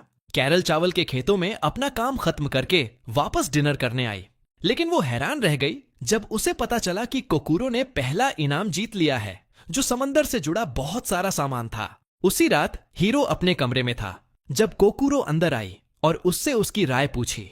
फिर उसने बताया कि वो जंगल में बड़ी हुई है और उसने पहले कभी स्विमसूट नहीं पहना है, इसलिए वो काफी नर्वस थी। उसने आगे कहा कि दुकान के लोगों ने उसकी बहुत तारीफ की थी, लेकिन उसे खुद पर भरोसा नहीं था और वो जानना चाहती थी कि क्या उसे भी वो अच्छा लगा। जब हीरो ने हामी भरते हुए अपना अंगूठा ऊपर किया तो उसने उसे तैरना सिखाने वाली एक किताब दी और वो दोनों एक साथ स्विमिंग के मूव्स की प्रैक्टिस करने लगे। अगले दिन पूरा ग्रुप बीच पर पहुंच गया। पेकरीन हमेशा की तरह खुश थी, जबकि कैरोल लोगों के सामने अपना हुस्न दिखाने में शर्मा रही थी। और जब पेकरीन उसे जबरदस्ती अपने साथ पानी में खींच ले गई तो उसने पानी में कदम रखा और हीरो पर पानी उछाला, जिससे समंदर के खारेपन की वजह से उसकी आंखें जलने लगीं। कुछ देर खेलने के बाद वो किनारे पर वापस आए और पेकरीन ने महसूस किया कि वो थोड़ी थकी हुई है, जो कोकूरो को बहुत अजीब लगा क्योंकि वो तो हमेशा एनर्जी से भरी रहती थी। उस वक्त पेकरीन ने बताया कि उसका वो कवच उसकी सहन शक्ति तो बढ़ाता था, लेकिन उसकी कीमत पर उसे और भी ज्यादा भूख लगने लगती थी क्योंकि इस बार उसने स्विमसूट पहना था, इसलिए वो जल्दी थक रही थी। तो कैरल ने उससे कहा कि वो ऐसे राज उनके सामने न खोले, लेकिन पेकरीन ने बड़ी मासूमियत से जवाब दिया कि इसमें कोई बात नहीं है क्योंकि वो सब दोस्त हैं। उसी पल उन्होंने देखा कि सुजुम को उसके गधे के पीछे कीचड़ में घसीटा जा रहा था, इसलिए वो तुरंत उसे बचाने के लिए भागे। उसने मदद के लिए कोकूरो को शुक्रिया कहा, बाकी लोगों से अपना इंट्रोडक्शन दिया और बताया कि वो पहले भी बाजार में कोकूरो से मिल चुकी थी। फिर सुजुमी ने उन्हें बताया कि उन्होंने समंदर के पास एक नया स्नैक स्टैंड खोला है और उन्हें वहां आने के लिए इनवाइट किया। वहां वो शिजुरू से मिले और उन्होंने बहुत सारा खाना ऑर्डर किया। जब वो खा रहे थे तो कैरल ने देखा कि उनके अलावा वहां कोई और ग्राहक नहीं था। हालांकि वो समय काफी बिजी होना चाहिए था, फिर भी उन्हें ये पता लगाने में ज्यादा वक्त नहीं लगा कि बीच पर किसी दूसरे फूड स्टैंड ने उनके सारे ग्राहकों को खींच लिया था। तो टीम ने यह पता लगाने का फैसला किया कि ऐसी क्या चीज थी जो लोगों को उस जगह खींच रही थी, और उन्हें पता चला कि वो मर्क्यूरियस फाउंडेशन का एक स्पेशल ताइयाकी स्टैंड था। थोड़ी देर बाद फाउंडेशन की हेड आइनो वहां आई और उसने बड़े घमंड से कहा कि वो लोग नौसिखिए हैं जिन्हें खाने के बारे में कुछ भी नहीं पता। उसने शिजुरू को अपने नीचे काम करने का ऑफर भी दिया ताकि वो जल्दी पैसे कमा सके, लेकिन शिजुरू ने उसका ऑफर ठुकरा दिया। मिफुयू के एक साथी ने बताया कि सच तो यह है कि आइनो पेकरीन के साथ काम करना चाहती थी, लेकिन उसका घमंड उसे ये मानने से रोक रहा था। फिर भी आइनो ने अपनी एटीट्यूड वाली लेडी का रोल निभाना जारी रखा और पेकरीन से गर्मियों के खत्म होने से पहले उसकी टीम में शामिल होने के लिए कहा। इस बात से कैरल को बहुत चिढ़ हुई। जब वो स्नैक स्टैंड पर वापस आए तो कैरल ने कहा कि वो अकीनो को इतनी आसानी से अपनी मनमानी नहीं करने देगी, लेकिन शिजुरू ने उसे प्यार से समझाया कि वो आइनो के बिजनेस के चक्कर में अपनी छुट्टियां खराब न करे। फिर लड़कियों ने बताया कि उनके गिल्ड का मिशन साथ मिलकर टेस्टी खाना एंजॉय करना है और इसीलिए स्टैंड के लिए एक नया मेनू सोचना एक ऐसी चीज थी जिससे उन्हें सच में बहुत खुशी मिलेगी। थोड़ी देर बाद वो कुछ सामान ढूंढने बीच पर गए और कई घंटों के बाद वो कुछ ताजा सामान इकट्ठा करने में कामयाब हो गए। अचानक उन्होंने इमरजेंसी बेल सुनी तो वो किनारे की तरफ भागे और वहां उन्होंने समंदर में एक क्रैकन देखा जो युकारी को उठाकर ले गया था। फौरन पेकरीन और कैरल ने मिलकर उसे पानी से बाहर खींच लिया और फिर शिजुरू ने एक जोरदार झटके के साथ बैटल खत्म कर दी। जब उन्होंने मामला सुलझा लिया तो वो सोचने लगे कि उन्हें उस क्रैकन का क्या करना चाहिए, और कोकूरो ने सुझाव दिया कि वो उसे खाने में एक इंग्रेडिएंट की तरह इस्तेमाल करें। अगले दिन वो स्टैंड एक्साइटेड ग्राहकों की भीड़ से भरा हुआ था जो ग्रिल्ड क्रैकन का मीट चखने के लिए बेताब थे, जबकि शिजुरू और आइनो बीच पर आराम कर रही थीं और एक दूसरे की दुश्मन होने के बावजूद एक दूसरे की रिस्पेक्ट कर रही थीं। उसी समय कैरल ने अपने गिल्ड के मेंबर्स को इकट्ठा किया और उन पर पानी में सांस लेने वाला एक पोर्शन छिड़का, जिससे उन्हें बिना कोई खास कपड़े पहने तैरने की ताकत मिल गई और वो समंदर के अंदर मूंगे की चट्टानों को भी एक्सप्लोर कर पाए। जब वो पानी के अंदर थे तो कोकूरो को वो सब कुछ याद आया जो उसने गिल्ड ज्वाइन करने के बाद से एक्सपीरियंस किया था, और उसने इस सब का पूरा क्रेडिट अपने मास्टर हीरो को दिया, क्योंकि उसके बिना ये सब कुछ कभी नहीं हो पाता। कई दिनों बाद टीम गिल्ड हाउस लौट आई और वो सब साथ बैठकर नाश्ता करते हुए अपने ट्रिप के बारे में बात करने लगे। कैरल ने कहा कि इस सफर का सबसे अच्छा हिस्सा वो स्क्विड का मीट था, लेकिन वो जल्द ही कोई दूसरा नहीं पकड़ पाएंगे। उन्होंने इस बारे में भी बात की कि कैसे अब वो सच में बहुत से अलग अलग तरह के खाने छक रहे थे, जिसका मतलब था कि वो असल में अपने गिल्ड के लक्ष्य को पूरा कर रहे थे। थोड़ी देर बाद पिकारिन बाजार चली गई, जबकि कोकुरो और हीरो मालिक को स्क्विड सैंडविच देने रेस्टोरेंट चले गए और कैरल घर की रखवाली के लिए वहीं रुक गई। जब वो वहां पहुंचे तो उन्होंने देखा कि शिरू और कुरुमी मालिक का मूड ठीक करने की कोशिश कर रहे थे, क्योंकि वो काफी उदास और परेशान लग रहा था। जैसे ही उन्होंने हीरो को देखा तो उन्होंने उसे बताया कि मालिक बिना रुके पुडिंग बनाए जा रहा था और कई दिनों से बिल्कुल भी नहीं सोया था। बिल्कुल उसी पल हीरो ने शैडोज के बीच किसी को चलते हुए देखा। फिर एक लड़की ने छिपने की जगह से बाहर आने का फैसला किया और कहा कि उसका नाम शोबू दे होली वन है। फिर उसने बताया कि उसने एक आदमी के बारे में एक अफवाह सुनी थी जो किसी भूत के साए में पुडिंग बना रहा था, इसीलिए वो देखने आई थी कि यह सच है या नहीं। लेकिन उसके बजाय उसे वहां कोई और ही मिल गया था। उसके बाद उसने अपने गिल्ड की साथी माको को बाहर आने के लिए कहा और बताया कि इसी ने उस आदमी को अपने कंट्रोल में किया हुआ था। फिर माको ने मान लिया कि उसे पुडिंग खाना बहुत पसंद है, लेकिन उस मालिक ने उसमें कीड़े डालना शुरू कर दिया था। इसलिए उसे रोकने के लिए माको को मजबूरन उसके शरीर पर कब्जा करना पड़ा और फिर उसे पुडिंग के पागलपन में डालकर सजा दी। शोबू ने माको से अपनी पावर्स का ऐसे गलत तरीके से इस्तेमाल न करने को कहा और फिर कोकुरो को बताया कि माको असल में एक भूत है। शोबू हैरान थी कि हीरो एक भूत को देख पाया, क्योंकि कोई और ऐसा नहीं कर सकता था, और इसलिए उसने हीरो से डीमन गिल्ड के घर चलने के लिए कहा। थोड़ी देर बाद वो एक बहुत बड़े और डरावने महल में पहुंचे, लेकिन अकारी और योरी ने उन्हें घुसपैठिया समझकर उन पर अटैक कर दिया। शोबू ने उन्हें शांत रहने को कहा और फिर बताया कि वैम्पायर रानी को फिर से जिंदा करने के उसके सपने की चाबी हीरो हो सकता है। जैसे ही कोकुरो ने यह सुना, उसने हीरो से कहा कि उन दोनों को वहां से चले जाना चाहिए, लेकिन चमगादड़ों की एक दीवार ने उनके बाहर जाने का रास्ता रोक दिया।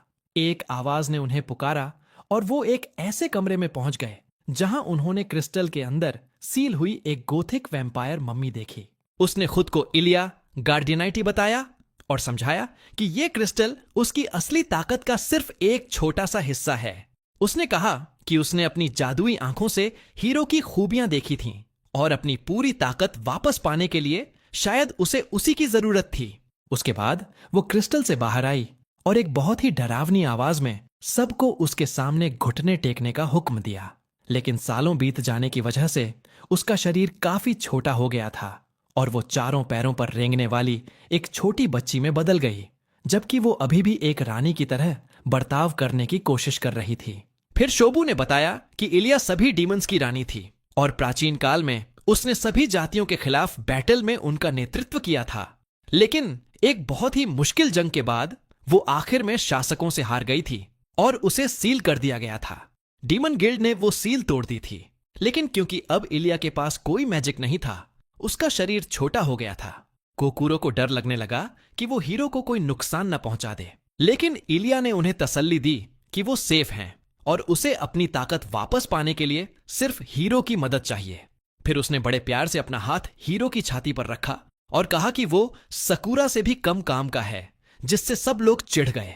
अचानक इलिया का मैजिक खत्म हो गया और उसके चमगादड़ नौकरों ने उस पर अटैक करना शुरू कर दिया, जिससे हीरो को उसे अपनी बाहों में उठाकर उसके साथ भागना पड़ा। वो जितनी तेजी से भाग सकता था भागा। जब वो भाग रहा था तो उन दोनों के शरीर चमकने लगे और जब वो आखिरकार रुका तो उसने पाया कि इलिया वापस अपने गोथिक मम्मी वाले असली रूप में आ गई थी और उसने अपनी ताकत वापस पा ली थी। उसके बाद उसने उन नौकरों को खत्म कर दिया जिन्होंने उसकी बात नहीं मानी थी और आसपास के हर डीमन ने उसकी ताकत को महसूस किया। जब गिल्ड उसकी वापसी का जश्न मना रहा था, इलिया ने कसम खाई कि वो पूरी दुनिया को जीत लेगी, लेकिन उसके इरादों पर तब पानी फिर गया जब उसका मैजिक फिर से खत्म हो गया। उस वक्त कोकुरो ने इस हंगामे के बीच एक बार फिर चुपके से खिसकने का फैसला किया, लेकिन माको ने हीरो को डांटते हुए कहा कि उसकी वजह से उसका पूरा प्लान बर्बाद हो गया है और अब वो उसे जिंदगी भर के लिए श्राप दे देगी। उसी समय कैरल घर पर बैठे बैठे बोर हो रही थी और बाकी लोगों के लौटने का इंतजार कर रही थी। अचानक उसने दरवाजे पर हीरो की आवाज सुनी तो उसने बड़ी एक्साइटमेंट से दरवाजा खोला, लेकिन जब उसने देखा कि वो तो अजनबियों के एक पूरे ग्रुप के साथ आया था तो वो हैरान रह गई। उन्हें अंदर बुलाने के बाद कैरल को पता चला कि हीरो ने मैको की पुडिंग खराब कर दी थी और इसलिए वो चाहती थी कि हीरो उसके लिए एक नई पुडिंग बनाए, नहीं तो वो उसे जिंदगी भर के लिए श्राप दे देती। इस बीच पेकरिन अभी भी शॉपिंग कर रही थी जब उसने दो आदमियों को एक थिएटर की बर्बादी के बारे में बात करते हुए सुना। अचानक उसने शिरू और कुरुमी को मालिक के साथ देखा और उन्होंने उसे बताया कि वो पहले एक भूत के कंट्रोल में था, लेकिन क्योंकि वो अब उसे उस भूत से आजाद कराने में कामयाब हो गए थे, इसीलिए वो अब उसके ठीक होने का जश्न मना रहे थे। उसी पल कुरुमी की मां वहां आई और उसके सिर पर मारते हुए बोली कि उसे अपने पिता की तरह दूसरों का फायदा उठाना बंद करना चाहिए और दुकान में मदद करनी चाहिए।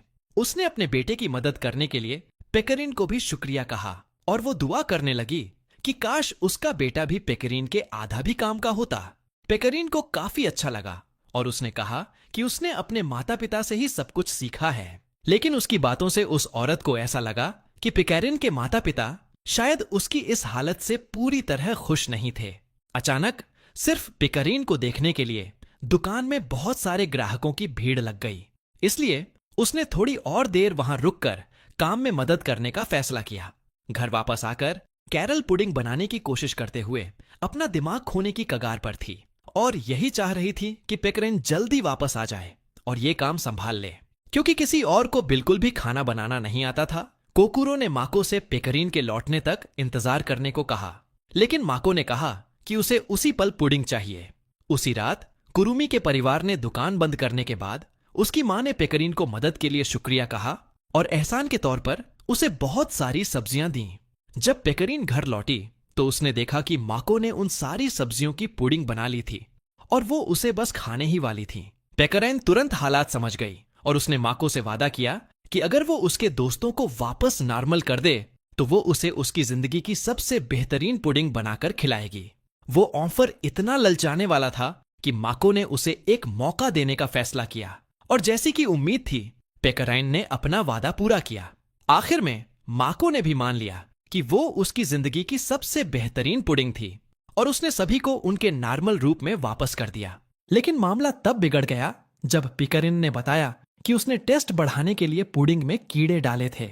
माको को इतना बड़ा झटका लगा कि वो वहीं बेहोश हो गई और शोबू को उसे उठाकर घर ले जाना पड़ा।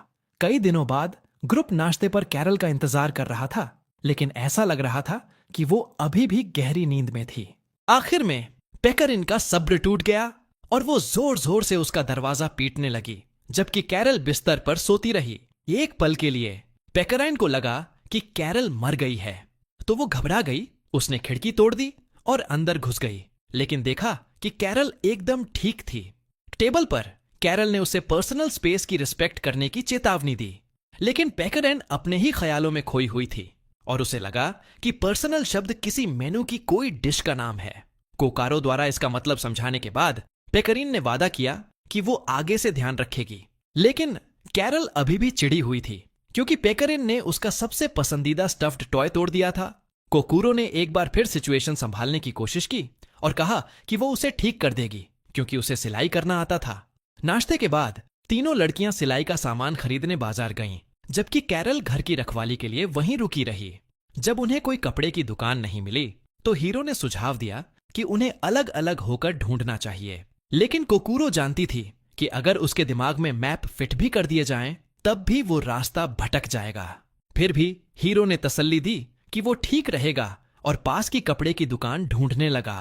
कुछ ही देर में उसे एक दुकान मिल गई, लेकिन उसने देखा कि एक शैडो दुकान के मालिक को निगलने वाली थी, तो वो उसे बचाने के लिए अंदर भाग गया। हालांकि वो शैडो उससे काफी ताकतवर थी और हीरो ने अपनी मौत को करीब आते देखा। बिल्कुल उसी पल शिसूने नाम की एक लड़की बहुत ही ड्रामाई अंदाज में वहां आई और उसने उस शैडो के 2 टुकड़े कर दिए। उसे खत्म करने के बाद वो भागकर हीरो के पास आई, उसे छोटा भाई कहा और उस पर सवालों की बारिश करने लगी।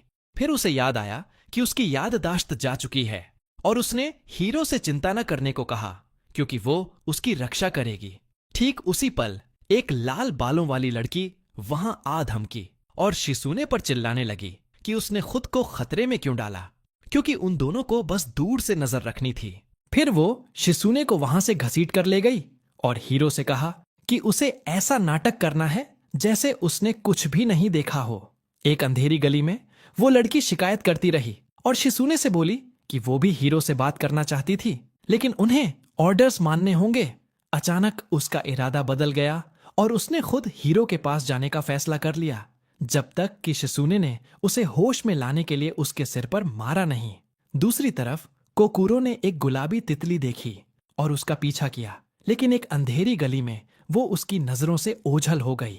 उसी समय घर की सफाई खत्म करने के बाद कैरल टहलने के लिए बाहर गई, ये सोचते हुए कि क्या कोकुरो सच में उसका स्टफ्ड टॉय ठीक कर पाएगी। अचानक उसने एक खूबसूरत सफेद गुलाब देखा और रानी को खुश करने के लिए उसे उन्हें चढ़ाने का फैसला किया। दूसरी जगह पूरे शहर में कई शैडोज दिखने लगे थे और शिसूने ने यह खबर अपनी गिल्ड टीचर बरिस्टा को दी।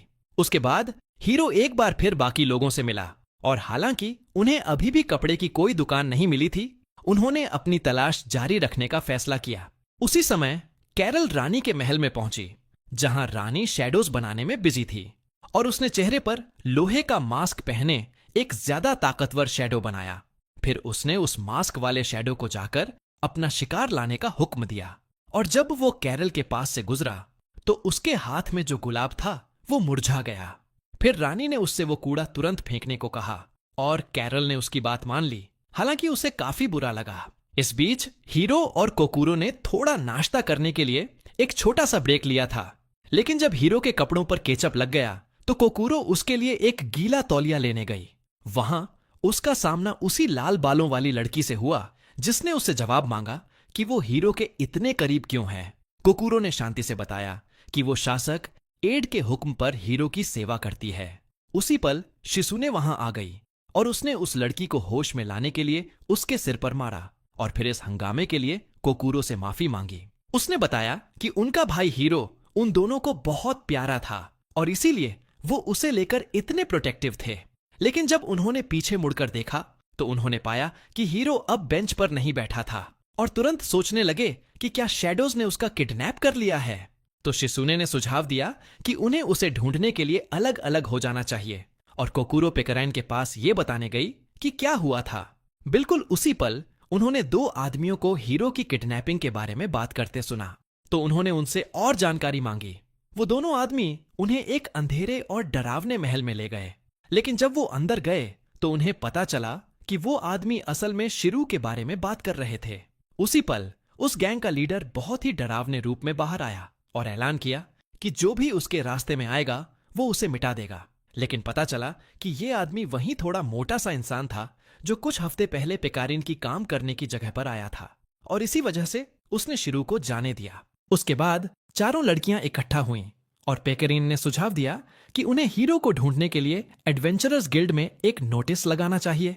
जब वो वहां गए तो उन्होंने कैरन को बताया कि हीरो गायब हो गया है, लेकिन उन्हें पता चला कि वो असल में एक क्वेस्ट की वजह से थोड़ी देर पहले ही वहां आया था। बिल्कुल उसी वक्त हीरो अपने हाथ में एक रेनबो रेशम का कीड़ा रेनबो सिल्कवर्म लेकर लौट आया और उसने बताया कि वो कपड़े ढूंढने के एक क्वेस्ट पर गया था। पता चला कि जब वो बेंच पर इंतजार कर रहा था तो उसकी नजर भीड़ में एरो पर पड़ गई थी। क्योंकि वो अस्पताल में उसके पीछे पड़ी थी, इसलिए वो तुरंत छिप गया। उसके बाद उसने रेनबो सिल्कवर्म का एक क्वेस्ट नोटिस देखा और उसे एक्सेप्ट करने का फैसला किया। उस क्वेस्ट को करते वक्त वो लगभग कीड़ों का खाना बन ही गया था, फिर भी उसने अकेले ही उस क्वेस्ट को पूरा कर लिया क्योंकि वो कैरल के स्टफ्ड टॉय को रिपेयर करना चाहता था। शिसूने और लाल बालों वाली लड़की दूर से उसे देख रही थीं और उन्होंने नोटिस किया कि अपनी याददाश्त के बिना भी हीरो अभी भी दूसरों के लिए उतना ही दयालु और फिक्रमंद था जितना वो हमेशा से था। उस रात जब कैरल घर जा रही थी तो उसे डर था कि कहीं वो नया शैडो हद से ज्यादा ताकतवर ना हो, और वो बार बार यही सोच रही थी कि क्या उसे एक डबल एजेंट का नाटक जारी रखना चाहिए या बस हार मान लेनी चाहिए। और जब उसने घर खाली देखा तो उसकी चिढ़ और भी बढ़ गई। लेकिन जैसे ही उसने अपने दोस्तों को उसका खिलौना ठीक करके वापस लाते हुए देखा, उसके चेहरे पर एक प्यारी सी मुस्कान आ गई। एक दिन पेकराइन ने सपना देखा कि उसके माता पिता उसे पहचान नहीं पाए और वो रो रही है। उठने के बाद उसने हमेशा की तरह अपने पूरे जोश के साथ सबके लिए नाश्ता बनाया, लेकिन कैरल शिकायत करने लगी क्योंकि वो ब्रेड के अंदर अंडा डालना भूल गई थी। असल में पेकराइन ने बताया कि उसे बाजार में सारा सामान नहीं मिल पाया क्योंकि एक ड्रैगन ने शहर में आने वाले पुल पर अपना घोंसला बना लिया था। गांव वालों ने राजमहल से मदद मांगी थी, लेकिन किसी वजह से कोई जवाब नहीं आया था। पेकराइन ने बाकी लोगों को बताया कि वो एडवेंचरर्स गिल्ड गई थी और उसने खुद ही वो क्वेस्ट एक्सेप्ट कर लिया था। हालांकि कैरल ने नोटिस किया कि उस क्वेस्ट का रैंक उससे कहीं ज्यादा था जिसके वो आदी थे। उसके बाद कैरल ने पेकराइन के कवच के कंधों का इस्तेमाल करके खुद का अच्छे से डिफेंस किया और ड्रैगन को गालियां देते हुए उसे पुल से दूर भगा दिया। उसी समय हीरो और बाकी लोगों ने जंगल में रस्सी का एक जाल बिछाया था और जब कैरल उसके ऊपर से कूदी तो ड्रैगन लड़खड़ाकर गिर पड़ा। उसके बाद पेकराइन ने अपने वेपन का इस्तेमाल किया और ड्रैगन को हरा दिया। फिर उसने मदद के लिए सबको थैंक यू बोलते हुए कसकर गले लगा लिया। उनके जाने बिना वो मास्क वाला शैडो पूरे समय उनके करीब ही था और वो एक मासूम व्यापारी की आत्मा चुरा रहा था। फिर वो गिल्ड लौट आए जहां कैरन ने कंफर्म किया कि क्वेस्ट पूरा हो गया है और उनसे रिपोर्ट लिखने को कहा। उनमें से हीरो ने खुद वो रिपोर्ट लिखने की जिम्मेदारी ली। एडवेंचरर्स गिल्ड से बाहर निकलने के बाद उन्हें पता चला कि ड्रैगन के मरने की खबर पूरे शहर में फैल चुकी थी और लोग पेकराइन की रोजी रोटी बचाने के लिए उसका शुक्रिया करने के लिए जमा हो गए थे। उसके बाद पेकराइन ने मिठाई खाने का सुझाव दिया और वो उन्हें उस जगह ले गई जहां हीरो और कोकुरो अपने पहले दिन गए थे। वहां पता चला कि वो जगह लैबिरिंथ गिल्ड की थी और वो सब हीरो को लड़कियों के एक ग्रुप के साथ देखकर हैरान रह गए। शोबू उसे फिर से देखकर बहुत ज्यादा खुश थी, इतनी खुश कि उसने उन्हें फ्री में क्रेप्स दिए और कहा कि वो जितना चाहे उतना खा सकते हैं, बिना ये जाने कि पेकराइन की भूख कितनी खतरनाक थी और वो उनका पूरा स्टॉक खत्म कर देगी और फिर भी उसमें और खाने की जगह होगी। उसी रात बरिस्टा पास के एक गांव में गई और उसने देखा कि वहां के सभी लोगों को शैडोज ने पूरी तरह से मिटा दिया था। उसी रात को हीरो सपने में अपनी कुछ यादें वापस पाने लगा और उसने खुद को मरते हुए देखा तो वो चीख पड़ा। किस्मत से एड ने उसे उस सपने से बाहर निकाल लिया और उसे चेतावनी दी कि उसने जो देखा था वो शायद वो अतीत था जिसे वो एक से ज्यादा बार जी चुका था और वो ऐसा भविष्य भी हो सकता था जो अभी आना बाकी था। फिर उसने उसे ये भी बताया कि जल्द ही एक बहुत बड़ी घटना होने वाली है, जिसके बाद उसने उसे असली दुनिया में वापस भेज दिया। हीरो पसीने में भीगा हुआ उठा और लड़कियों से कहा कि उसे सोर्ड चलाना सीखना होगा, तो पेकराइन ने उसे ट्रेनिंग देने का ऑफर दिया। उसके बाद जब वो अपने मूव्स की प्रैक्टिस कर रहा था तो कोकुरो उसे बड़े फक्र से देख रही थी, ये सोचते हुए कि हीरो की सारी मेहनत जल्द ही रंग लाएगी। थोड़ी देर बाद जब वो सब लंच के लिए इकट्ठा हुए तो कोकुरो ने बताया कि कैरल शायद उनके साथ नहीं आएगी क्योंकि उसे कुछ जरूरी काम निपटाने थे। जब वो उसका इंतजार कर रहे थे तो पेकराइन ने दो आदमियों को यह बात करते हुए सुना कि उन्होंने खुद प्रिंसेस यूस्टियाना को देखा है और तुरंत उसके चेहरे से मुस्कान गायब हो गई। जैसे जैसे वो दोनों आदमी उसकी बेमिसाल खूबसूरती के बारे में बताते जा रहे थे, कोकुरो भी दुआ करने लगी कि काश वो भी एक दिन उसे देख पाती, क्योंकि वो ऐसा लग रहा था जैसे वो सीधा किसी फैंटेसी नॉवेल से बाहर आई हो। बाहर कैरल आवारा बिल्लियों को खाना खिला रही थी जब वो कुरुमी और शिरू से मिली और उन्होंने उसे अपने साथ ड्रिंक करने के लिए बुलाया। इससे पहले कि वो उन्हें वहां से जाने को कहती, वो बहुत बड़ा शैडो जो अब पहले से कहीं ज्यादा बड़ा हो चुका था, अचानक उसके बगल में आ गया। शहर में अफरा तफरी मच गई और बाहर पेकराइन कुछ लड़कों से मिली जिन्होंने उसे बताया कि कैरल खतरे में हो सकती है। असल में कैरल दूर से उस विशाल शैडो को देख रही थी जब वो शहर के लोगों को निगलने वाला था, क्योंकि उसके ऑर्डर्स सिर्फ नजर रखने के थे। उसी वक्त पेकराइन वहां आ गई और उसने सबसे पीछे हटने को कहा ताकि वो पूरी ताकत से उस मॉन्स्टर का सामना कर सके। पेकराइन को देखकर कैरल छिपने की जगह से बाहर आई, लेकिन जब उन्होंने उससे मदद मांगी तो वो पल भर के लिए झिझक गई। उसकी इस झिझक की वजह से शैडो लगभग उसे पूरी तरह निगल ही चुका था। लेकिन बिल्कुल आखिरी पल में पेकरीन ने उसकी जान बचा ली। और हालांकि पेकरीन ने अपना सबसे स्ट्रॉन्ग अटैक किया, लेकिन शैडो और भी ताकतवर हो गया और उसने एक बड़ा धमाका किया जिससे कैरल जमीन पर गिर पड़ी। लेकिन जब उसने अपनी आंखें खोली तो उसने देखा कि पीकरिन ने अपनी जान पर खेलकर उसे पत्थरों के नीचे कुचलने से बचा लिया था। क्योंकि पीकरिन की पीठ खुली थी, इसलिए शैडो ने बिना रुके उस पर अटैक करना शुरू कर दिया। फिर भी उसने एक असली हीरोइन की तरह वो सब सहा और कैरल को बचाती रही, जिसका पैर मलबे के नीचे फंसा हुआ था। और जब शैडो ने एक बड़ा अटैक करने की तैयारी की तो पेकरिन ने कैरल को अपना एक शोल्डर आर्मर दे दिया ताकि उसका डिफेंस बढ़ सके, और फिर उस अटैक को सीधे अपने ऊपर लेने के लिए आगे बढ़ गई। एक भयंकर धमाके के बाद शैडो के चेहरे पर एक दरार आ गई और पेकरिन बुरी तरह थक कर गिर पड़ी। जहां तक कैरल की बात थी, जैसे ही उसने खुद को आजाद किया वो भागकर अपनी दोस्त का हाल देखने गई। और जब पेकरिन ने अपनी आंखें खोलीं तो कैरल उस पर एक बेवकूफ की तरह चिल्लाने लगी कि उसने उसे बचाने के लिए अपनी जान जोखिम में क्यों डाली। उसकी आंखों में आंसू चमक रहे थे जब उसे याद आया कि कुछ ही देर पहले वो उसे मरने के लिए छोड़ने वाली थी। और फिर भी पेकरिन ने खुद की परवाह किए बिना उसे बचाया था। कोकूरो भागकर पेकरिन की देखभाल करने आई, जबकि हीरो उस मॉन्स्टर का अकेले सामना करने की तैयारी करने लगा। जैसे ही उसकी एनर्जी बढ़ी, उसकी यादें वापस आने लगीं और अचानक उसका अपनी पावर्स से कंट्रोल टूट गया। लेकिन तभी वहां एक बहुत बड़ी दीवार आ गई और उसने उसे मॉन्स्टर से अलग कर दिया और उसने खुद को मलबे और धुएं के बीच खड़ा पाया। जब वो अपने दोस्तों को ढूंढ रहा था तो बरिस्टा वहां आई और उसने कहा कि वो चिंता न करे क्योंकि उसके सभी दोस्त सुरक्षित हैं। उसी समय कोकूरो महल के अंदर थी और वहां उसने राजा रानी के साथ पेकरिन की एक तस्वीर देखी। थोड़ी देर बाद पेकरिन उस हॉल में आई और उसने बताया कि वो एक नए महल के अंदर हैं, लेकिन किसी अजीब वजह से वो वहां अकेले थे। तो कोकूरो ने उससे दीवार पर टंगी उस तस्वीर के बारे में पूछा और पेकरिन ने जवाब दिया कि उसकी असली पहचान युस्टियाना वोन अस्त्रा है, जो अंसल की राजकुमारी है। उसके बाद उसने बताया कि उसके माता पिता ने उसे एंसोल के लोगों के बीच रहने और उन्हें समझने के मिशन पर भेजा था ताकि वो देश पर राज करने के लायक बन सके।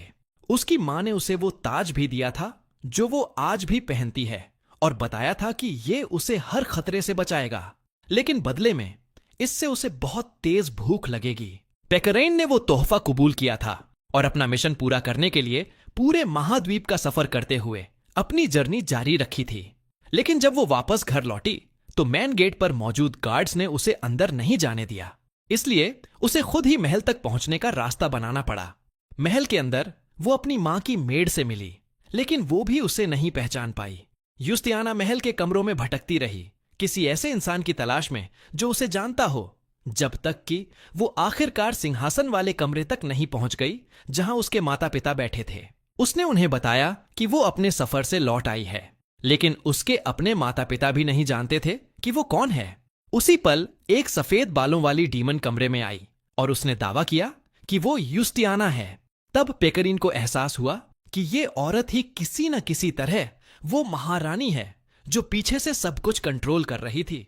और उसके सामने कोई और रास्ता न होने पर पेकरिन ने महल छोड़ दिया और अपने अतीत को पीछे छोड़ने का फैसला किया और बिना किसी साफ मंजिल के एक नए सफर की शुरुआत की। इसी दौरान उसकी मुलाकात हीरो और बाकी लोगों से हुई और उसकी जिंदगी पहले से कहीं ज्यादा बेहतर हो गई।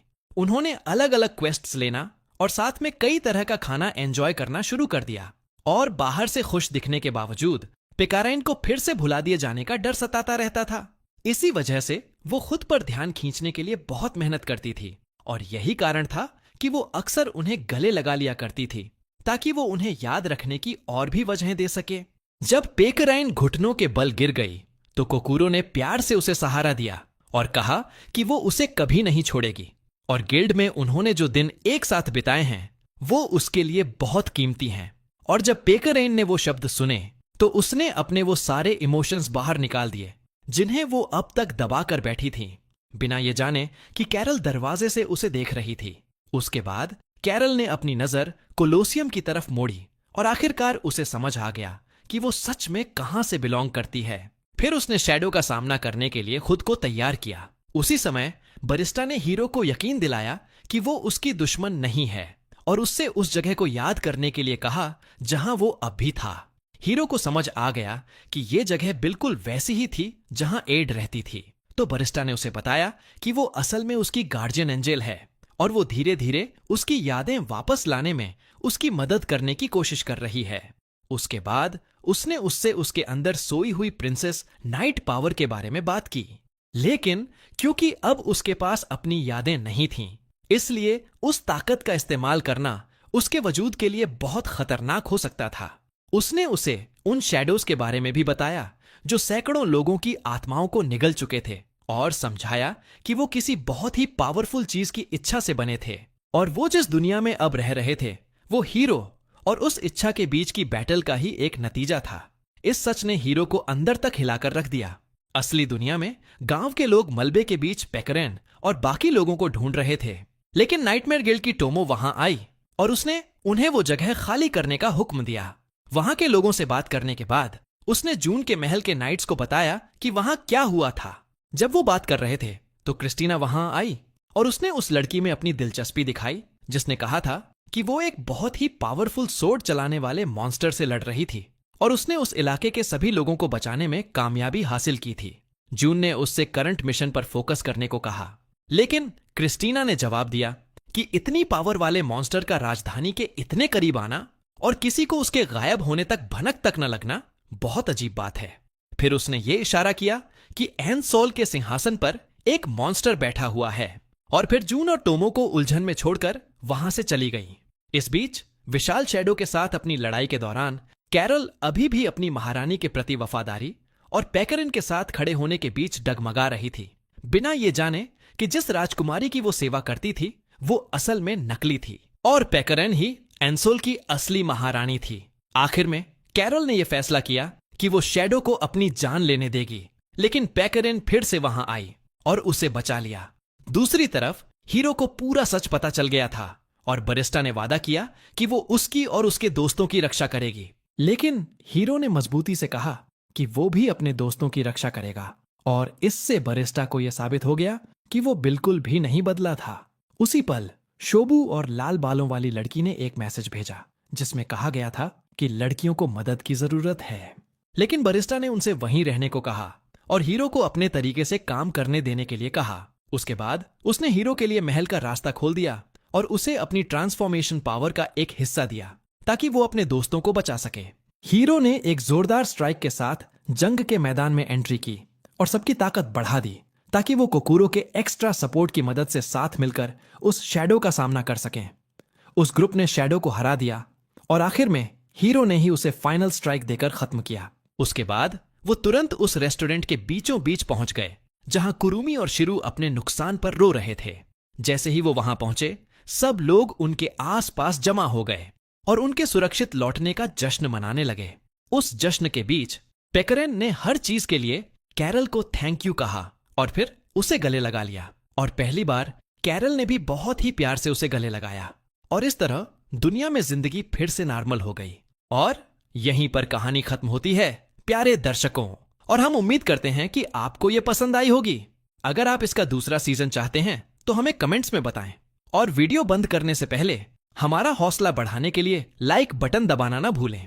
और भी एपिसोड्स देखने के लिए सब्सक्राइब करें और नोटिफिकेशन बेल को ऑन करें ताकि आप चैनल पर आने वाले हर नए एनिमे को देख सकें। अपने विचार हमें कमेंट्स में बताएं और हम आपसे फिर नए एपिसोड्स में मिलेंगे। अलविदा।